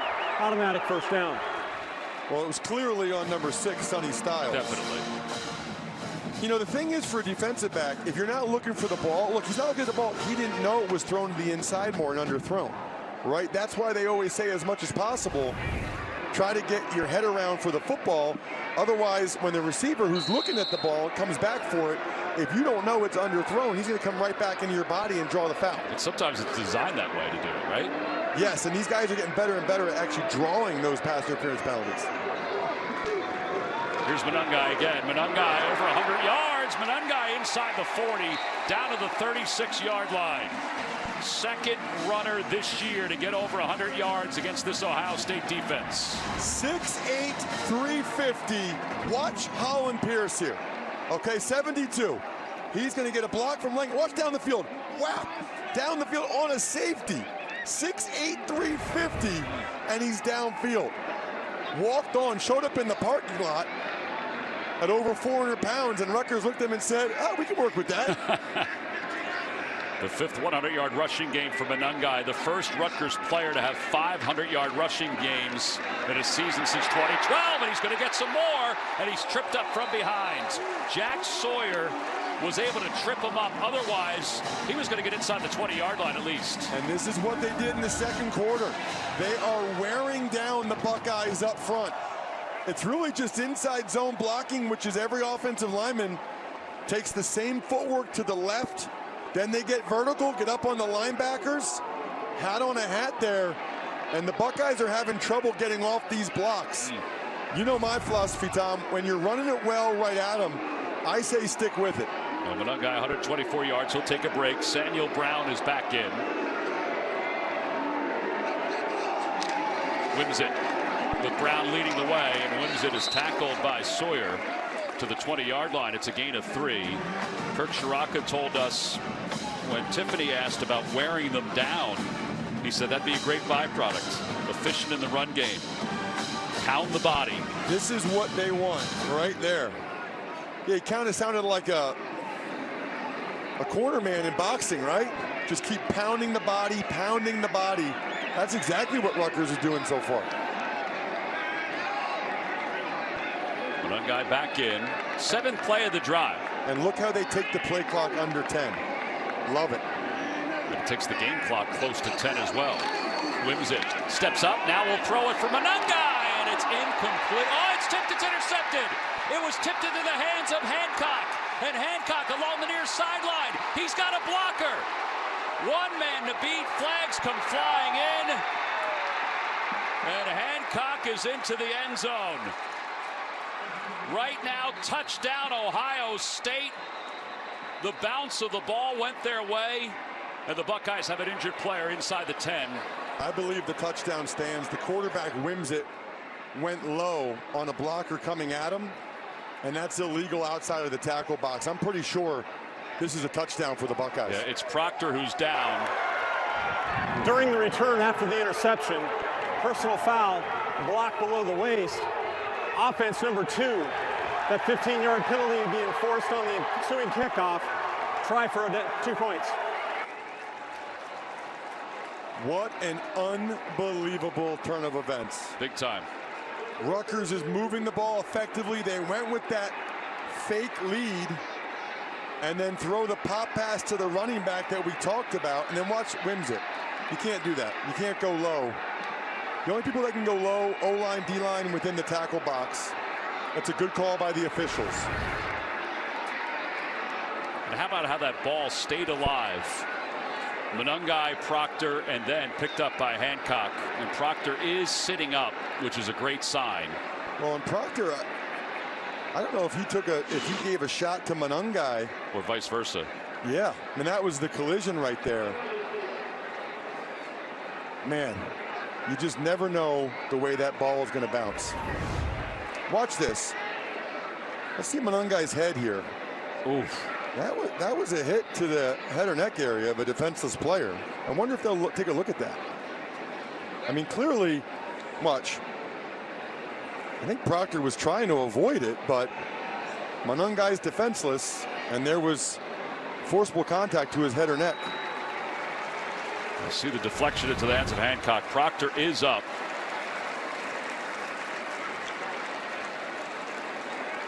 Proctor's had a whale of a game. From Oklahoma, grew up a Sooner fan, but he's really had a nice year. Yeah. He is talented. Last year, Jim Knowles, the D coordinator, said he had the talent, just wouldn't always do the right thing.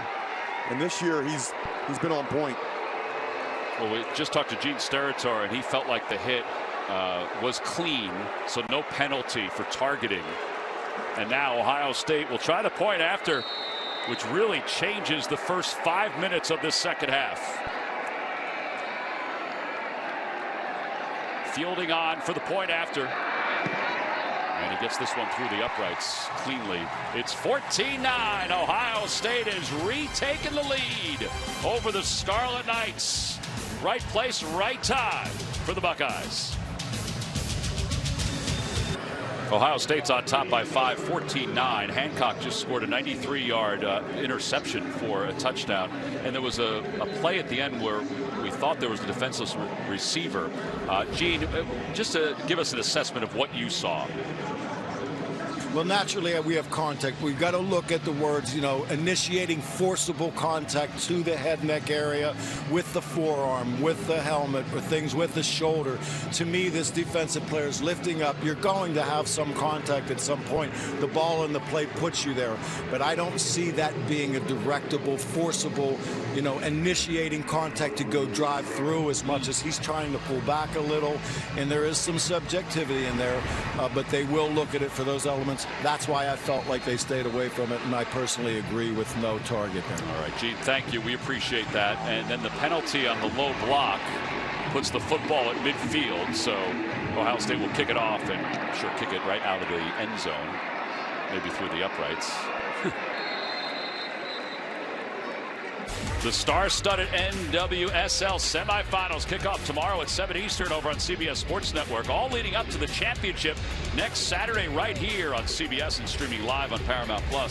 Tiffany's going to be part of the crew since she's a college soccer player. I am. I'm very excited about that, to get back to my soccer roots. Should be a good one. You have to shake the rust off at all on that one? Look, I can't play in rec leagues because I get too competitive. So this is as far as I'll go at getting close to soccer. All right, well, 5-point lead for Ohio State. And Rutgers with the football from the 25-yard line.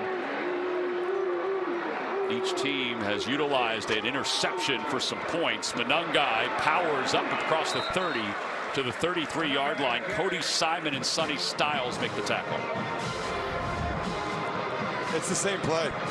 I mean, this is unbelievable. Now, that time they had Langen, the tight end, come back, and that's called split zone. He came back across the formation and cut off Sawyer, but that's 8 yards right there. Monungai keeps breaking tackles. 132 yards. Even though Rutgers is trailing now, I really wouldn't change much of anything. Flag comes in on second down. Monungai to the 36-yard line. It was the line judge that threw it, and Ryan Day came flying in and said something to the line judge right before the snap. So Day saw something and alerted the line judge. Illegal formation, more than 4 in the backfield offense. 5-yard penalty from the previous spot. Second down. That's normal for a coach to say, hey, psst, psst. If he sees it, for sure. And now the line judge might have already have seen it. So look, you have to have somebody else on the line right here. He's off and he's off. One of those two receivers needs to be up on the line of scrimmage. That's a mental error by Rutgers, and a critical one. I mean, they got the first down. Now they're in second and long. Wims at 5 of 14 throwing the football so far today. He'll keep it himself. Monungai's there as an extra blocker. And Wimsett moves the pile to the 33-yard line. It'll be third down. Eichenberg stayed with it to make the tackle. Feels like a big play here, doesn't it? The wind kind of went out of the sails of this place a little bit. It's funny, if you ask any Rutgers fan here, would you take 14-9 with 8 minutes left in the third quarter? They would sign up for that immediately, but because of that interception return for a touchdown, it was deflating. He's going to throw on third down. He throws. He's got Dremel, and Dremel's got a first down to the 37-yard line. Igbinosun is in on the coverage. That's big. Just getting that first down is big. Wimsett throwing the ball much better here this half. That allows Rutgers to continue to run clock and run the ball. Yeah, Monungai again. Monungai just gets a couple up to the 39. Eichenberg again slid in. He was helped out.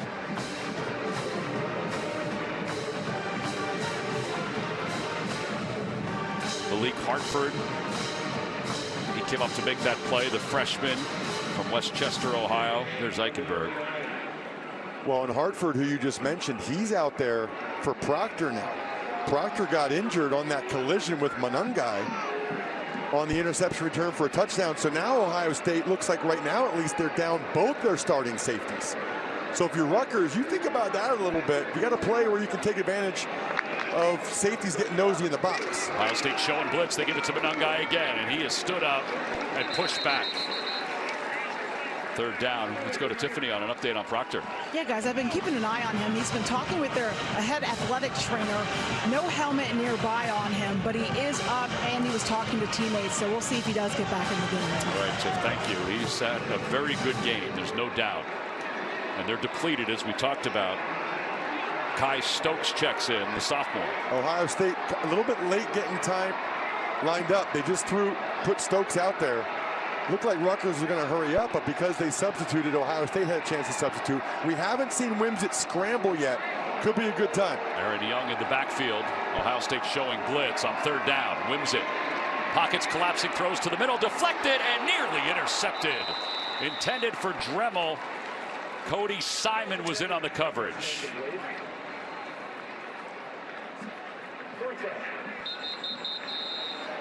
Tuimoloau is slow to get up, and he was the one who was in the backfield.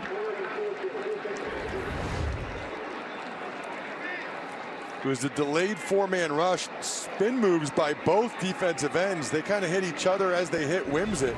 Both Sawyer and Tuimoloau, who, by the way, Tuimoloau, he might have had the best game I've ever seen for a defensive player last year against Penn State.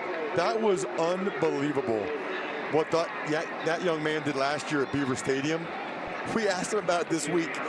He said right after the game, the first thing he did, he left the locker room to call his mom and say, "Mom, did you see me?" And you forget these guys are, you know, he's going to be an NFL player and all that. You forget they're still young guys. He said he watched the highlights that night and was in awe of what he had did. Yeah, then he waited for his dad to come back from the game, and he wanted to break it down with his dad, too. Ballard back to deep to receive this punt. Again, this side of the field, it's tough. It looks like the wind is playing a role, and that takes an Ohio State bounce up to the 29.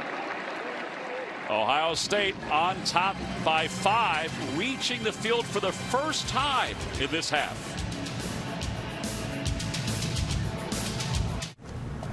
Today at Rutgers, honoring the military, the Scarlet Knights have their white helmets with the red, white, and blue bicentennial R. And Marvin Harrison today, averaging 111 yards for the season, just 19 yards so far today, Russ. They've done a really good job against them. Those corners for Rutgers. See, earlier on, they were on them, bracketed both sides. Even later, he ran it out and was wide open. McCord didn't throw it to him. Still a lot of football to be played. Yeah, targeted 4 times so far today. They've got both backs in the backfield. Again, this is the first offensive possession for Ohio State in the second half. They haven't had the football since the 2-minute mark in the first half. First down for the 29. They hand it off to Henderson. Henderson in the backfield. And he's knocked back. Aaron Lewis on the Bednarik watch list. Shaquan Loyal was there too. Watch Lewis. They need him to make plays. He's going to beat the tight end across the face here. 71. Tight end G. Scott trying to cut him off, not able to do it. And that's really what you would expect, right? Now, that is a difference, though. You know, Cade Stover might make that block. G. Scott not able to make that block. You'd expect a defensive end like Lewis to be able to beat a tight end at the point of attack. On second down and 11. McCord, middle of the field, pass is complete, and Teray just laid a licking on Carnell Tate after making that catch. Teray has been fantastic. Watch this hit. Nice job, too, to keep that helmet to the side so that there wasn't any contact to the head or neck area. That one's to the side. Teray has had one whale of a game. He had the sack, had the interception, 6 tackles in the first half. Ohio State has not converted a third down today. 0 for 5. McCord looking to throw. Throws to his right. Pass is complete to his right. Max Melton missed the tackle on tape, or Melton makes the tackle, it looked like the left part of the offensive line moved here. Watch the left tackle, Josh Simmons. Yeah, he moved a little early. Oh, my. We see that at a lot of levels of football, though. They give those guys a lot of leeway. Simmons has had a bunch of penalties. He's trying to jump the count there. And Ohio State might have gotten away with one there, but you see that so many different teams out there where the left tackle just tries to time it up, but that one was clearly early. You want to go individually to everybody here at SHI Stadium and explain that to them? Timeout called with 4:45 to play here in the third quarter. Ohio State on top by 5 inside Rutgers territory. When we come back. Going on CBS today, including this one. But take a look, the college football playoff top 10 this week. So Ohio State obviously #1, Georgia #2. They're coming up next against Mizzou. Michigan against Purdue tonight. Florida State at Matt Plundo's Pittsburgh Panthers. And then Alabama against LSU. That's the nightcap. What a day. I'm telling you right now, I'll be on my Paramount app the whole drive back. Matt Plundo, by the way, is our director. Bill Thayer is our producer today. Here's Henderson. Henderson makes a man miss. He's inside the 20 along the sidelines. What a burst. Flip Dixon missed. Igbinosun was able to make the tackle. It's a gain of 20 yards. And a big hole on the right side of the offensive line by the Buckeyes. G. Scott that time had a terrific block, and I like Fleming, the receiver, downfield as well, and that is tough for any safety. When TreyVeon Henderson, watch this, pretend you're trying to tackle him. I mean, good luck, man. Watch the official. Ooh, the official took the brunt of it there. Sure did. The head linesman. B.J. Henry. We won't give him a tackle on that one as this play is blown dead.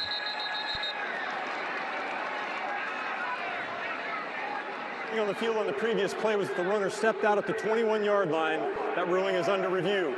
I thought he stepped out. I was taking a look to see where the marker was, but they are going to take a look at it to see where he stepped out. If it was indeed the 21. Right there. It's hard to see from that angle exactly where that is. He was out the whole way down, too, after that. So it's either the 21 or the 22-yard line. Well, watch both both guys go down. Oh, yeah. Watch to the right. Both refs on that side end up going down. No wonder they didn't spot it right. The first guy tripped over a guy. The other guy got nailed. I don't think I've ever seen that before, where both line judges on that side got taken out on the play. Oh, boy, I tell you what, the first one's lucky that knee. Yeah, they're both kind of walking it off right now. So 5-point lead for Ohio State. Gene, it looks like he went out at the 21-yard line. 21 for sure, guys. And listen, nothing for nothing. Both hits on the refs were pretty good. The field of the runner being out at the 21-yard line is confirmed. First down.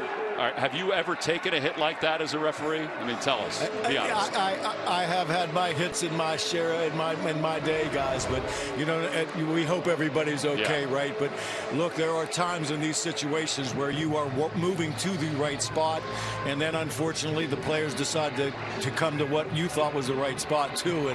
And right here, we hope this gentleman is okay. And they're tough guys. You know, they've been out there a while as well. And they love the game too. All right, Gene, thank you. It'll be first down for the 21. McCord will hand it off. Ibuka, a little jet sweep. And he's ripped down at the 17-yard line. Deion Jennings makes the tackle.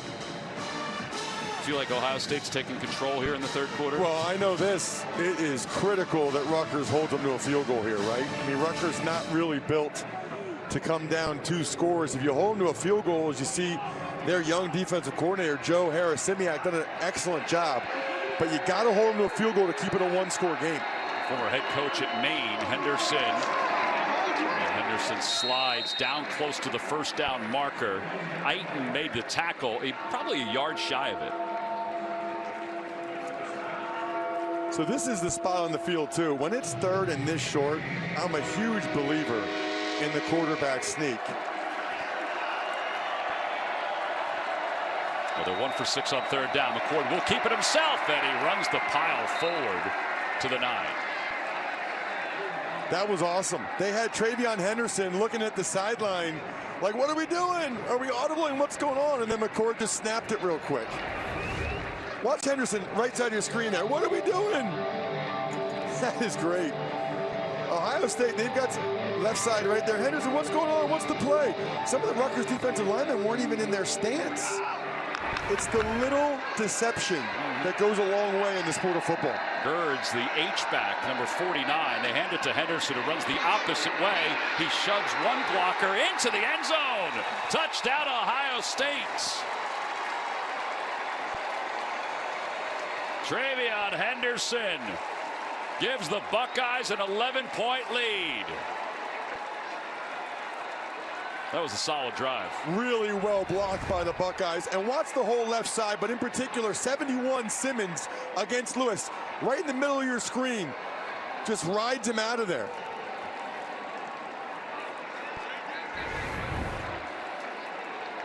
And now the point after to make it a 12-point game. And it's good. Right down the middle. 21-9. Defensive score, offensive score. And Ohio State is building their lead here at Rutgers.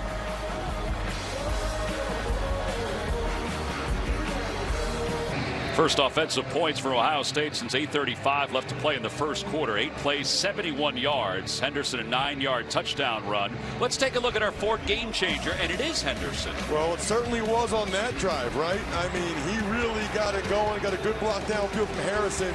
And this guy's just electric in the open field. He's got the vision, the power, the speed, the burst. Really, really impressive. One of the best running backs in all of college football. 4 carries, 33 yards on that drive. He's also got 99 total yards today.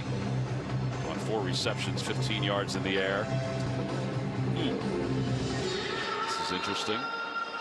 He probably liked the first half, Ross. He doesn't like the second half as much.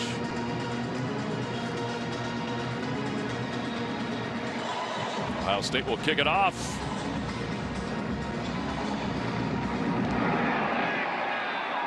Fair catch is called. Play like that, I thought maybe he would run it out. Thought he might. On Tuesday, November 14th, the NCIS franchise is going down under for the very first time. 2 teams of highly trained misfits will come together to diffuse naval crimes in the most contested patch of the ocean on the planet. NCIS Sydney, new series, Tuesday, November 14th on CBS.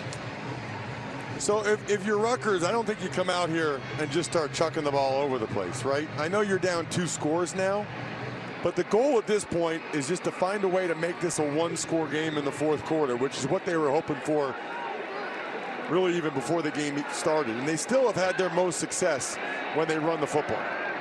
Yeah, 3 field goals today for the Scarlet Knights. Monungai is over 100 yards. A little extra shifting by Ohio State. Monungai powers his way forward. Gain of 3 yards. Flag is in.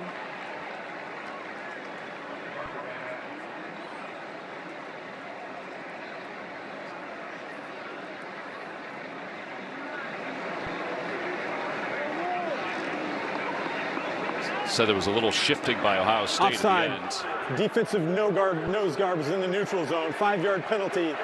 First down. Defender number 91. Well, they stem the front. That's when you have the defensive linemen slide to one side or the other right before the snap. It creates and presents a different picture for the offensive line in terms of their blocking assignments. Does it throw you off it as an offensive lineman? It can, and sometimes it actually gets you to false start, gets you to jump. So first down, Wimsatt looks over to the sidelines. He's got a kaleidoscope of colors that he's looking at on that sideline. Play clock is under 5, signaling in the play. It's Monungai. And on 1st and 5, he'll get a couple. Michael Hall made the tackle. There's that color sequence. That's a heck of a prism right there, isn't it? Well, they do that obviously, and they switch up every quarter.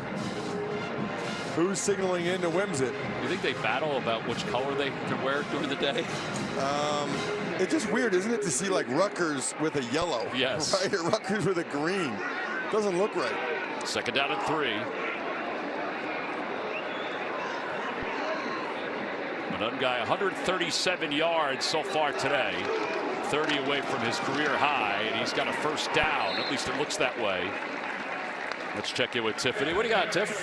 Hey, guys, I've been watching Josh Proctor, and I was told that he is being evaluated for an upper body injury. But I can tell you is, and just looking at him, he's been walking around all smiles and shaking hands with his teammates. He does not have his helmet in hand, but I'll keep you guys posted if anything changes. Yeah, he's had a heck of a game, and he was injured on that interception that resulted in the first score for Ohio State in this second half.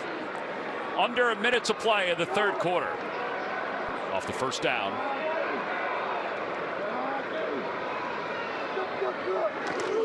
Moves it off the play fake.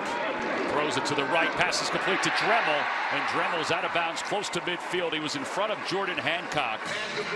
You know, we saw Rutgers against Northwestern in the first game of the year. Dremel's really taken a stride. He has. And watch this. They're going to come with that safety blitz again. But Samuel Brown comes over and stones it. That's that safety blitz they've been bringing, and Brown does a nice job as a running back in blitz pickup. Running back is not just running the football. You got to protect your quarterback there. That's what enabled Wimsatt to have the time to throw it to Dremel. 30 seconds and counting to play, third quarter.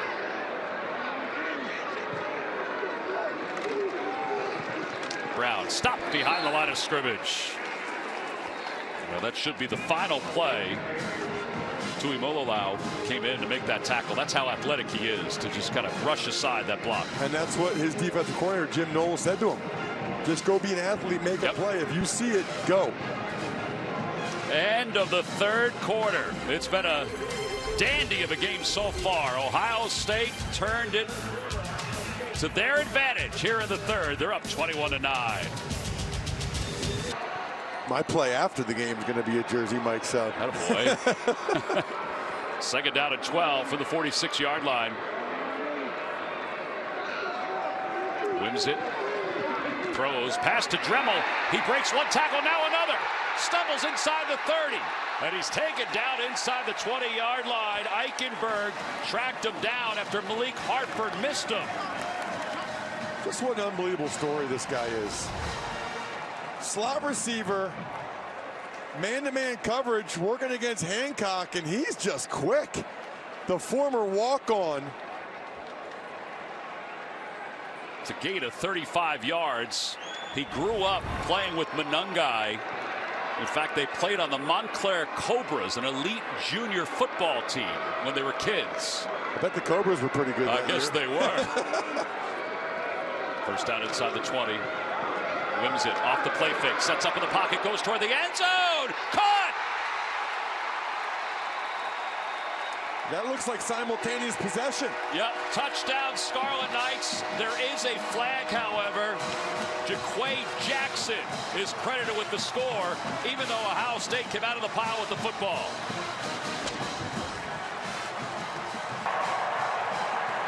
Holding. Defense number 1. That penalty is declined. Results in touchdown. So Igbinosun ends up covering Jackson. Watch right there. Yeah, he's got him held there. That's a good call on the hold. Now watch the football. It looked like Jackson had it, and Igbinosun towards the end might have wrestled it away. But in football, I think most people know this, simultaneous possession goes to the offense. It's like what, Tom? You're the baseball guy. Tie goes to the runner in baseball, right? Although people don't always believe it, but yes, it does. They're going to take a look at it just to make sure. Yeah, I mean, he has it. He's on the ground and he has it. And then Igbinosun comes in and kind of ends up ripping it away, but it was simultaneous possession enough that I don't see how they can overturn this. Again, the Division II All-American making the transition to Division I. All right, Gene, that's a great shot right there. Your thoughts on what Ross just explained? Yeah, I agree with him. I think, too, if you watch this, when Jackson initially possesses this football, it's his football. It's not like there's four hands there. When you watch that, that's a stick right there. Jackson has possession. And then if you really look, his left knee is hitting the end zone right at that point. Now, so long, provided that he never loses control of that or we have a regain, I think that play is clearly possessed. There's a left knee in the end zone. He's going to the ground, maintains possession, and I think you've got a clear touchdown from those angles and what I saw there. That's a beautiful shot right there that Gene was just referencing, just to kind of see it clearly. Is there a shoe in the upper right? Somebody lost their shoe. Jackson lost his shoe.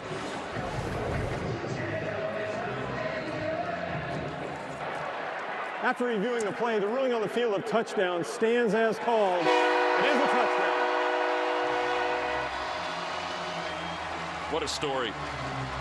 I'm always enamored when guys that play, let's say, Division II or Division III make the transition to Division I when they have an extra year and they start to flourish. And now, the extra point.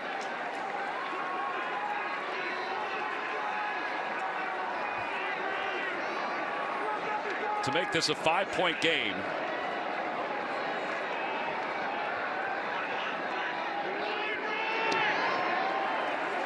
And it's a 5-point game. 14:07 to play here in the fourth quarter. Scarlet Knights are staying within reach. Big Ten football. Man, it's coming right at you.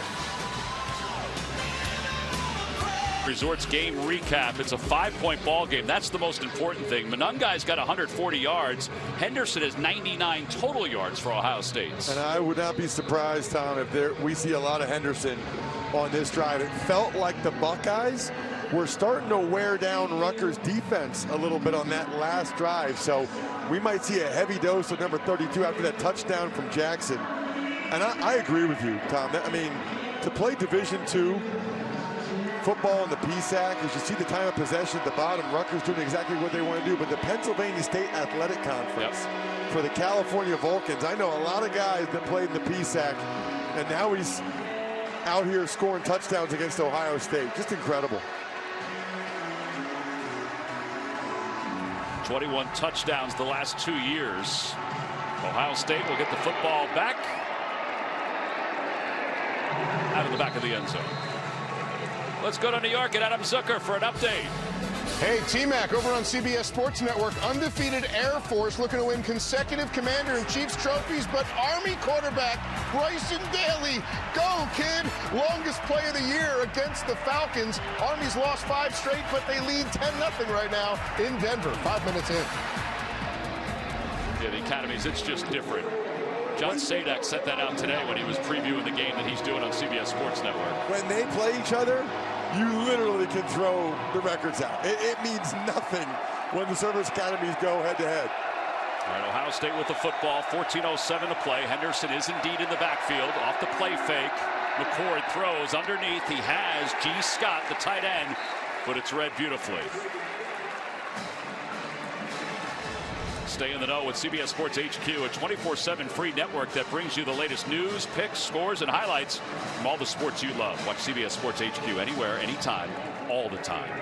And it feels like the energy's back in this building again. Tom, you can just feel it in here right now. There was Fleming that was in motion. McCord to throw again. It deflected at the line of scrimmage, nearly intercepted. Aaron Lewis got a hand on it.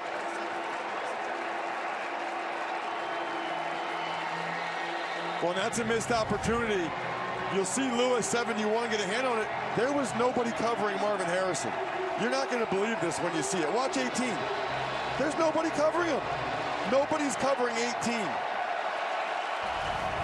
That would have been a big gain for the Buckeyes. Now it's 3rd and long, but keep your eye bottom of the screen. Harrison. McCord underneath to Henderson. Henderson trying to get to the sticks at the 35. He does! And he blasts right on past it inside Rutgers territory. Cuts back to the right. He could go along the numbers, and he's tripped up. Melton tracked him down.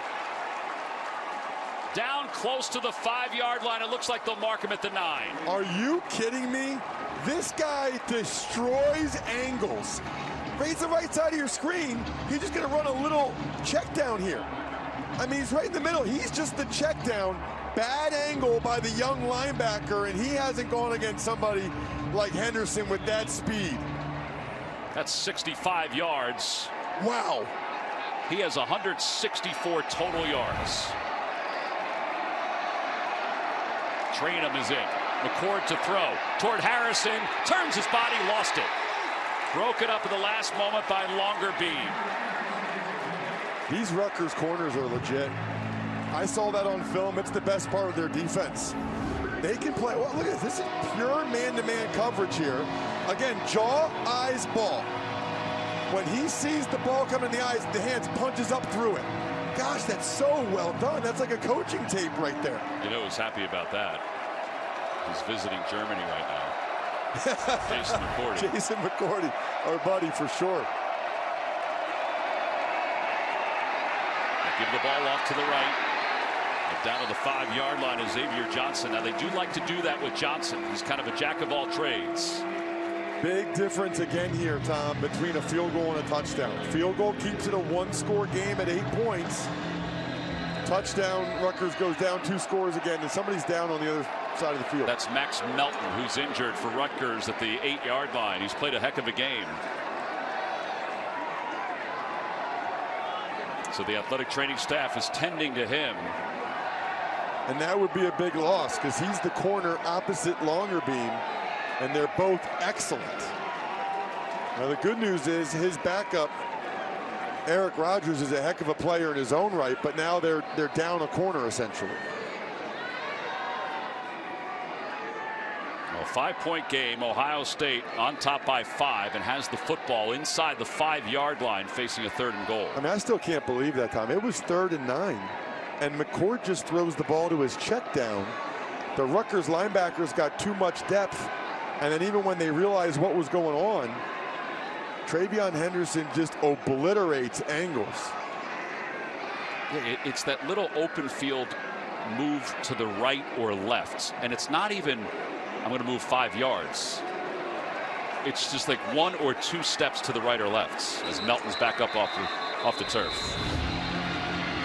It's going to be right in the middle of your field. You see the linebackers get too much depth, and he catches it, and it's a bad angle there by the linebacker, and then Henderson downfield. Get a terrific block by Fleming again. Fleming's always the receiver doing the dirty work, getting the blocks downfield. So Henderson's off for the moment. Trainham is still in. It's 3rd and goal from inside the 5.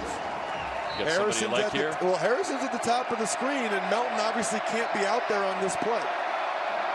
Man-to-man coverage, they're bringing pressure off the edge. And they're going to go toward Harrison. He turns, makes the catch.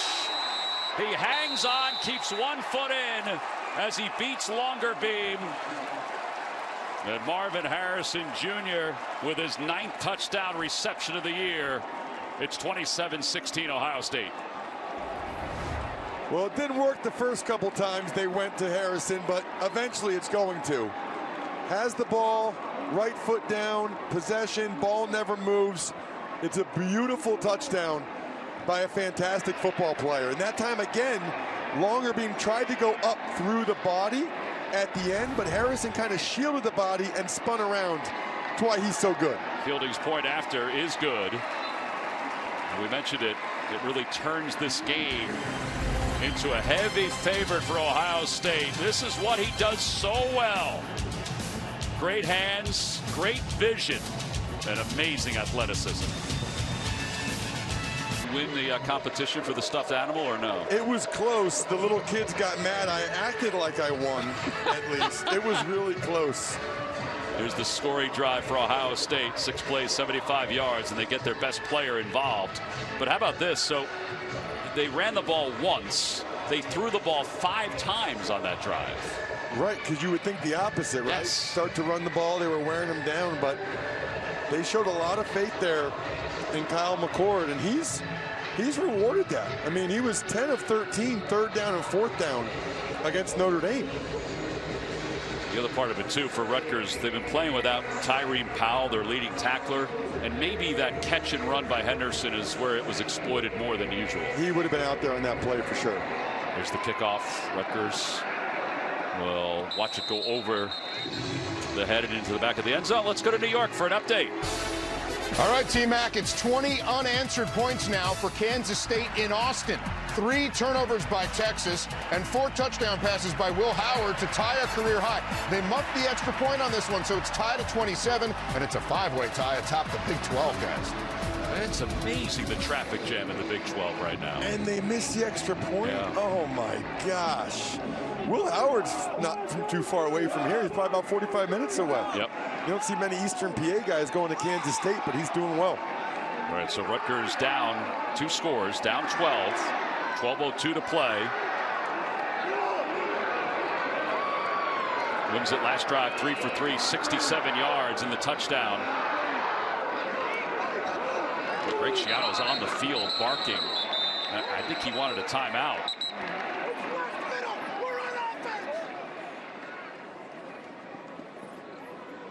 Schiano is not happy.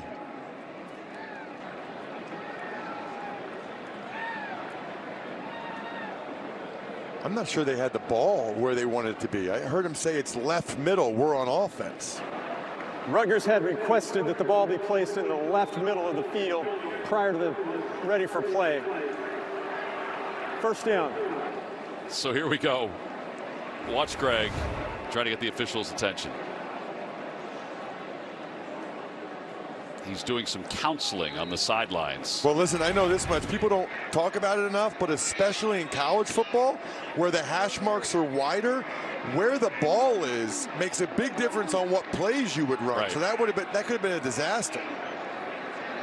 All right, so first down, as we mentioned. It's Monengai. Monengai got a couple yards. Cody Simon came up to make the tackle. Gene, can you clarify a little bit of what Russ was talking about? Yeah, most definitely. He makes a great point with the width of the hash marks. And remember, the kickoff was a touchback, so the offense has the prerogative to choose where they would like the football placed to start that series because it's a touchback on the kickoff. And they looked like they had put it to kind of the right middle in the initial portion. That offense breaks the huddle, and they see, and he wants left middle. That's a big difference for him. All right, Gene, thank you. It's 2nd down and 8. And your point, Ross, about how it really lays the groundwork for the play also. Wimsatt steps up and tries to dump it off to Dremel, but he was triple covered. It'll be 3rd down. Boy, this is a big play. You know, Rutgers needs to convert here and get a first down to stay in this ball game. They don't convert here, punt it away. This game could get away from them. Remember, Ohio State is down both their starting safeties. They didn't have Lathan Ransom to start the game. And then Proctor got hurt on that collision on the interception return for a touchdown. So that's something, whether it's the slot receivers or going deep, that Rutgers could try to take advantage of is the 2 backup safeties. And Rutgers a little farther than their average on 3rd down today. They do hand it off to Monengai. Monengai's got the first down and a little bit more. That is across the 40 to the 43-yard line. Jordan Hancock made the tackle. It's a gain of 16 yards from Monengai, who's zeroing in on his career high. He's got 158 today. Well, Ohio State was not thinking run there. They had a pass blitz coming, and they basically blitzed themselves out of that play. Probably because nobody, I mean, who runs it on 3rd and 8? Who runs inside zone to the right on 3rd? Evidently Rutgers does. Well, and when you're down 12, who runs? Right. But it gives them the first down.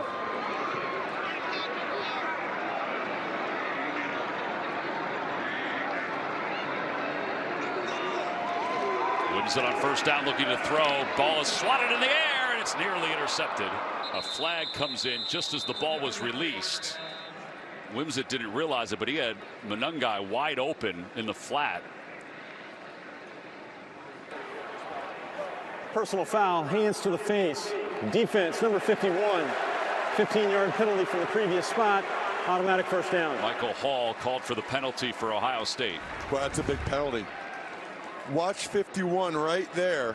You see him up at the headgear of Gus Zielinskis. It's a good call, and that's a terrible feeling, by the way, when the guy's stiff-arming you and just up in your chin or face mask. It's a good job by the officials. Hall is a really smooth athlete as a D tackle. He had a nice play last week where he made the center just whiff. There's Monengai on first down, and he gets down close to the 40, and the pile is abruptly stopped. They'll say 41. Here comes a flag late. There was some pushing at the end of that play. Boy, this is a big flag either way. If this is something post foul, that's a big 15 yards. Well, Rutgers is pointing in the Ohio State direction, as you would imagine, although they're probably privy to the conversation right now.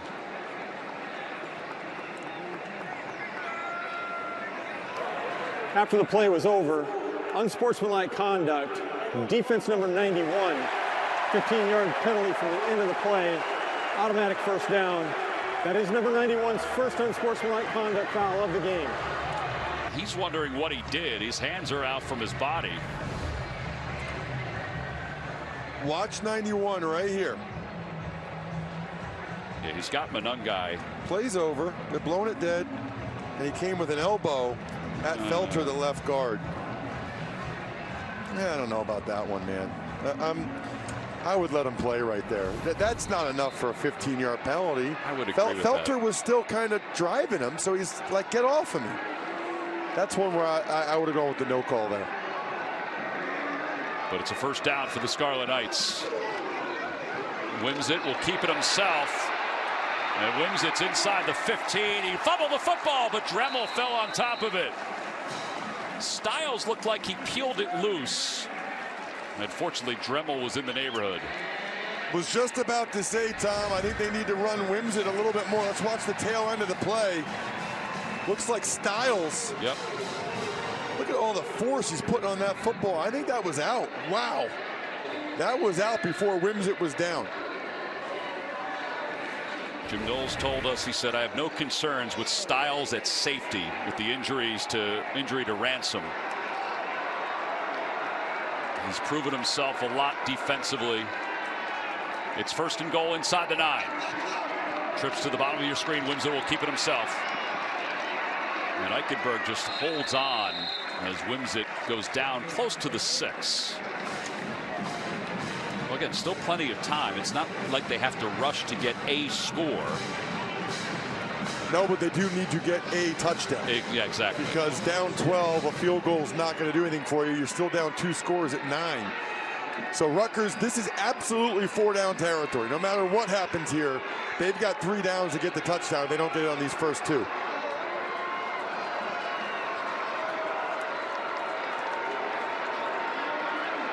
Second and goal. They run the play clock down. Wimsett off the play fake toward the end zone. Incomplete. Well, that was dangerous. It was intended for Dremel, and there was all kinds of traffic there. Third down. This was Malik Hartford who's in there covering Dremel in the slot. Man, they are deep.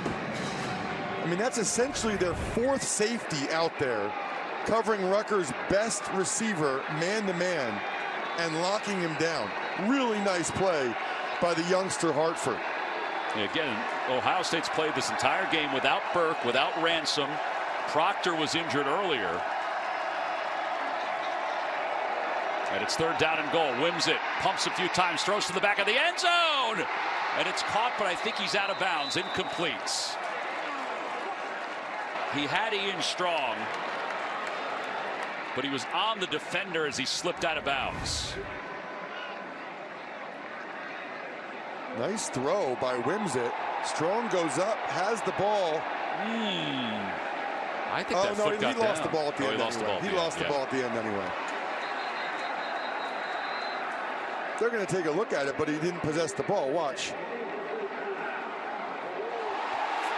I don't know. They just changed it to a touchdown. They just changed it to a touchdown. Rutgers has put 6 on the board. So watch. You'll see the pebbles come up in the red. The pebbles come up right there in the red. So he gets the toe down. And then the ball's jarred loose by the ground out of bounds. I think that's a great job by Strong to be able to hold on, keep that hand straight. And Gene, the ball popped out, but he was out of the side of the end zone at that point. Yeah, he is, Tommy, but I still think you've got to finish the process of the catch there, in my opinion. I see the pellets like you see it with possession, but he is falling at that moment, too. So he's really never an upright runner where he would be considered to be kind of down and finalized. Pass is confirmed. 4th down. All right, so they do change it back to an incomplete pass. It's the right call. I mean, the Rutgers fans aren't happy, but I don't think the Rutgers fans even know that he didn't maintain possession out of bounds. You got to control the ball all the way through the ground. All the way through. All right, so 4th down. Thank you, Gene. I would like something here, okay, where Wimsett's legs are a factor. something where he can run it if he sees some open grass. The freshman Benjamin is in the game for the first time in the backfield. Washington in motion. Whims it, looks to his right, nothing there, spins away, he's taken down, and Ohio State will take over. Tyleik Williams was first, Ty Hamilton was second.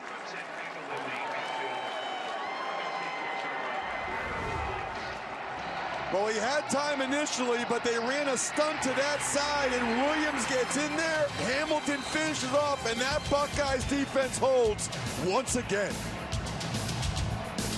Time it's 14th ranked LSU taking on number 8 Alabama.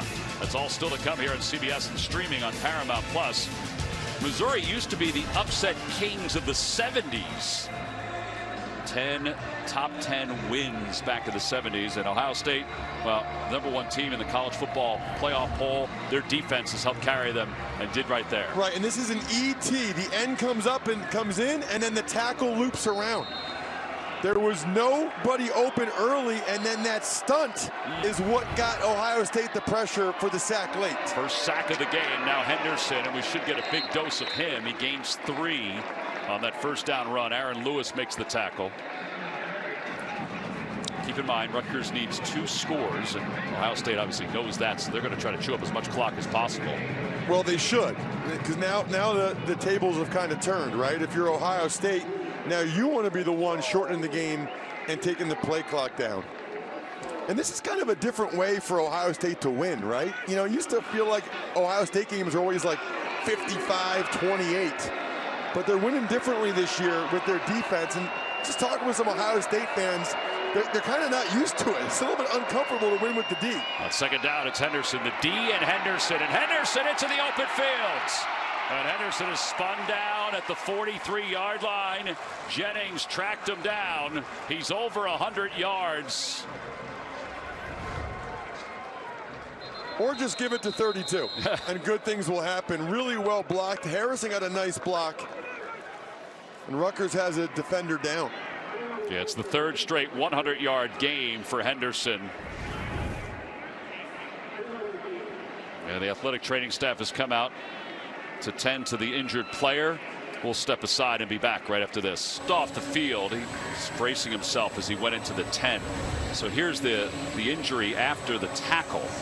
I saw Jennings go into the bottom leg of Teray, and I thought Teray might have been the one that got banged up, but it was Jennings instead. He's played a lot today. Obviously, he would anyway. Honorable mention all Big Ten selection, but he's played even more because Tyreen Powell has been out, so he's basically helped captain that linebacker crew. Man, watching Ohio State play and seeing how impactful Henderson's been the last couple of weeks, it's really impressive that they beat Penn State without him. On first down, Fleming in motion for the Buckeyes. They hand it off to Henderson again. Did a little assessing before Aiton takes him back.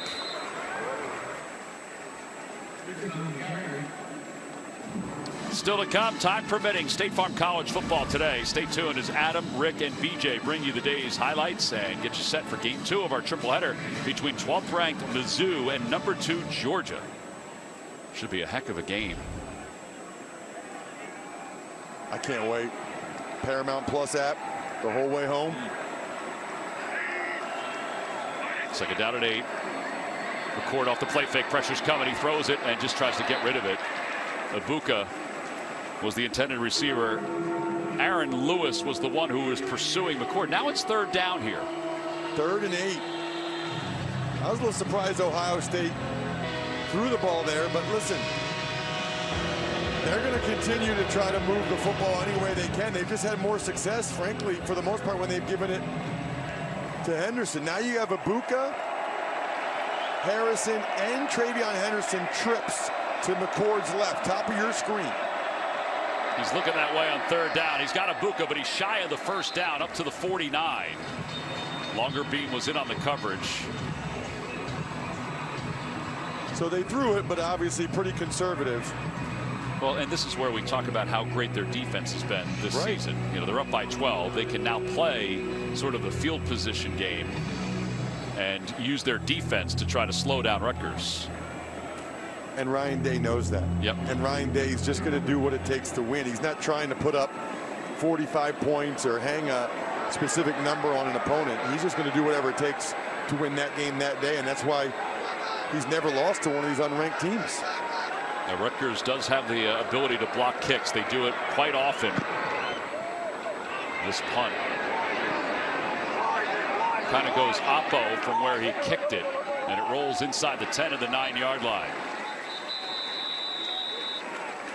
5:28 to play in the fourth quarter. All right, each week we talk about Heisman hopefuls, and there's some names that stay on this, but I like the fact that you have Marvin Harrison on this list. Well, listen, if Devontae Smith won the thing a couple years ago, then Marvin Harrison Jr.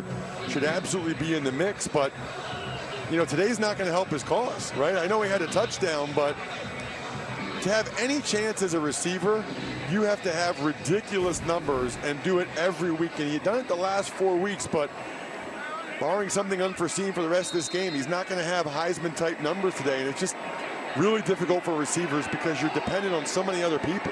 Yeah, we'll see Jaden Daniels tonight from LSU. First down from the 9-yard line.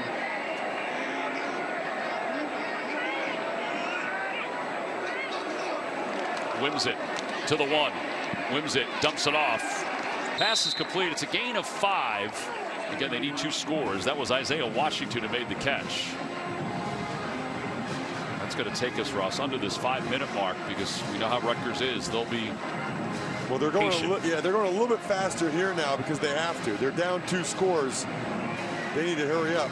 Is that hard for them because of the way they're built this year? Well, they practice it, but yes, trying to come down 2 scores against Ohio State, they're not a throwing team.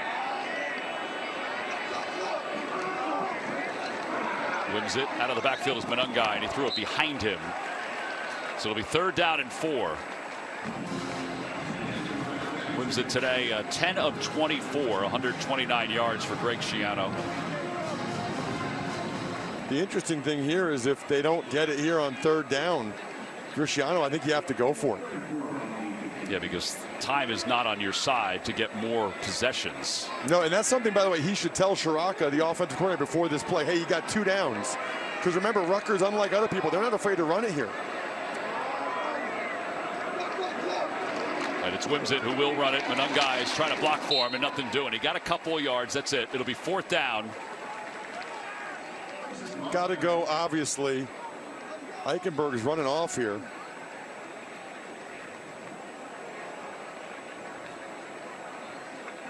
This is the right decision by Schiano. They got to go, and this is more or less the game, right? They don't get this, it's over. Taking a look at Eichenberg as he comes off the sideline. Wins it to throw, lofts it to the near side, and it's incomplete. There was contact. It was incidental. Hartford was one of 3 defenders who were there, and Ohio State will take over with 4:16 to play here in the fourth quarter, up by 12. I don't know how this happens. I don't know how you lob triple coverage. I mean, I've never seen that before. I think it's a good no call by the officials, but there had to be somebody more open than that. I mean, to lob the ball open to triple coverage. And now Ohio State already in scoring territory, and if they get a touchdown, it'll be 35-16, and people will not really know how this game went. No, and that happens a lot in college football. Active win streaks. They have 36 consecutive wins against unranked opponents, which is kind of what you talked about before with Ryan Day. So impressive. He never loses one of these games. Henderson, he's had a big day, and Henderson is tackled eventually by Lewis as he gets inside the 10 of the 9. 4:07 and counting to play. Rutgers does have 3 timeouts, but they'll just let the clock kind of wind here. And the thing that makes that so impressive is, you know, talking with Schiano, they were all fired up for this game. I mean, this was a huge opportunity for them. And that's the thing, right? When you play Ohio State gets everybody's best every game. And for them to never doink off one of these games is just really, really impressive. And Ohio State, like a lot of teams at this point, playing with a lot of injured players that would normally have an impact, but are on the sidelines today. 2nd down, Henderson Nothing to his left, cuts back to his right, and he falls maybe a yard shy of the first down. Jennings makes the tackle, and a timeout called by Rutgers. 3:25 to play. We'll take a 30-second timeout and be back. Big Ten. Gavin Wimsatt. He's made some plays today, but that young man right there has made a lot of plays for Ohio State. He's been basically the bulk of their offense this afternoon. He's got 204 yards of total offense. Right, and this is a tough, that's how many he had last week. This is a tough stretch for Ohio State. They played Penn State on the road, Wisconsin Saturday night, now here. They were down less than a yard. They give it inside to Trainum. And Trainum's got the first down to the 6. So it'll be first and goal for the Buckeyes. And that's perfect for Ohio State. They want to score a touchdown slowly. You don't say that in the huddle, Tom? Right. But that's still the goal here. Just keep that clock moving. Yeah, they're trying to make sure they have the right personnel on the field. Now they do a little change up.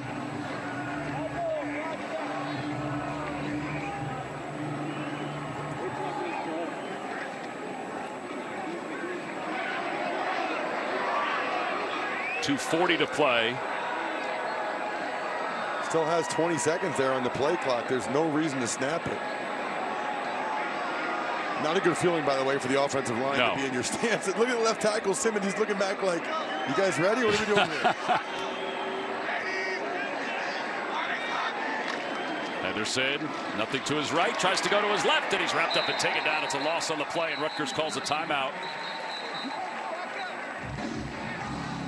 Loyal came up to make that tackle. There's Eichenberg, who's going off to the locker room. He came off holding his arm earlier. Boy, TreyVeon Henderson is having a whale of a day. He's got over 200 yards of total offense. That's back-to-back games on the road in the Big Ten with over 200 yards of offense. He's just fun to watch. Yes, he is. These cutbacks for him. I'm trying to think of what aspect of a running back he doesn't have. He's a good blocker. He's a good receiver out of the backfield. He's got the vision. He's got the power. He obviously has the speed. He makes guys miss. I mean, what am I missing, Tom? What else is a running back supposed to have? I don't know. Hey, he can sing. Can he dance? Can he do any of that? I like that right there, that guy. He's not letting the score get him down. Well, I mean, he's wearing sunglasses. He's in college. It's Saturday. Yeah. It's Saturday. I like that, Tom. Second and goal from the 8-yard line. Henderson, by the way, is 5 yards away from, you mentioned it, matching what he did last week against Wisconsin. 207 last week, 202 today. He'll take the handoff, going right toward the 5, lowers his shoulder down to the 2. And he will pass last week's numbers. Eric Rogers makes the tackle. Josh Fryer, the offensive lineman, is slow to get up for Ohio State. Watch him even the way he finishes the runs. Sometimes those guys that are fast or can make guys miss, they don't do that. I mean, he runs behind his pads, lowers it. Well, we mentioned Ohio State this past week, the #1 ranking in the college football playoff. And this is their upcoming schedule. Michigan State and Minnesota. The key there is they're at home before they take on Michigan at Michigan on the 25th of November. And they're building up for that game, obviously. That'll be a great one between two outstanding football teams. And I think that's really the prism, right, Tom, through which every Ohio State Buckeye fan watches them play. When they're watching their team, are these guys good enough to beat Michigan? Are they good enough to win the whole thing? And that's really all Ohio State fans care about. And I get it. I mean, that's the standard now for that program. 2:10 to play here in the fourth quarter. Third and goal. They go to the left. Harrison adjusts his body, makes the catch. It's his second touchdown of the day. One-on-one against Longerbeam. Just a 3-yard toss. Well, two things there, right? Number one, that'll help for the Heisman chances, get another touchdown. But also, you know, if you run the ball again, it doesn't really matter for the clock at this point because they really probably feel like they would have scored either way. So why not throw it if it's man-to-man coverage there and a back shoulder throw? That is tough duty for longer beam, right? You don't know if it's going to be a fade ball high. You don't know if it's a back shoulder throw. It's a long day covering number 18 man-to-man. Yeah, 4 catches, 2 touchdowns. Point after is good. It's the 5th time in his career he's had at least 2 touchdowns in a game. And now it's 35-16. Ohio State is on top. So right now, Longerbeam doesn't know until right then that it's a back shoulder throw. I don't know what you're supposed to do if you're Longerbeam, because they've thrown the fade a couple times. So Longerbeam's waiting for Harrison to jump up and to try to punch the ball out. But instead it's the back shoulder. I like that Ohio State changed it up there and that McCord threw that ball differently to him. Yeah, these two guys have known each other since they were sophomores at St. Joseph's Prep outside Philadelphia. It's a juggernaut of a high school football program that produced a lot of really good players. And what's crazy is McCord's dad played here at Rutgers. McCord told us this week that Rutgers was his dream school.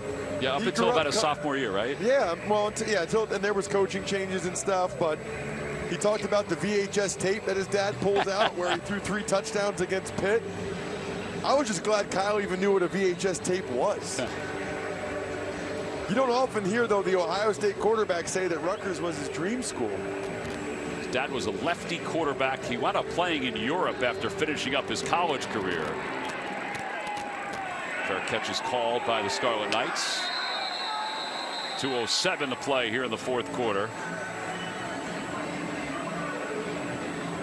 It feels like it's been such a close, competitive game. And Ohio State's up by 20 now, 19 points. And this is kind of the theme for their season a lot this year. And look at Schiano. He's coaching to the end. He wants to score here. Well, just think about what he even said about bowl eligibility and how it gives him 15 more days of practice. And, you know, he's still got a lot of season left, so he wants to keep it going. He had the best line ever about bowl eligibility. As a typical Jersey guy, he said, it's a mile marker. It's not our exit. From New Jersey, what exit? 35-16. I'm 7A, by the way. They hand it off to Brown. And up to the 29-yard line. So that's interesting, because this is an opportunity right now for Wimsett, who's still a young quarterback, to get some opportunity to run in the 2-minute and throwing the ball.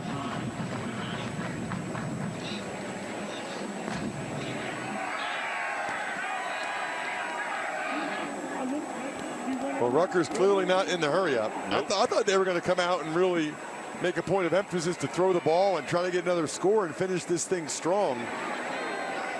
Eichenberg back out. Maybe a sigh of relief for most Ohio State fans that he's on his feet and looking like he's okay. Play clock down to 1. Brown right up the middle. Time now for our play of the game presented by Jersey Mike Subs. I felt like this kind of turned it a little bit. This interception that pinballed in the air and was picked off by Hancock, who went 93 yards. Changed everything, there's no question. Rutgers had the lead at that point. Ohio State hadn't touched the ball offensively.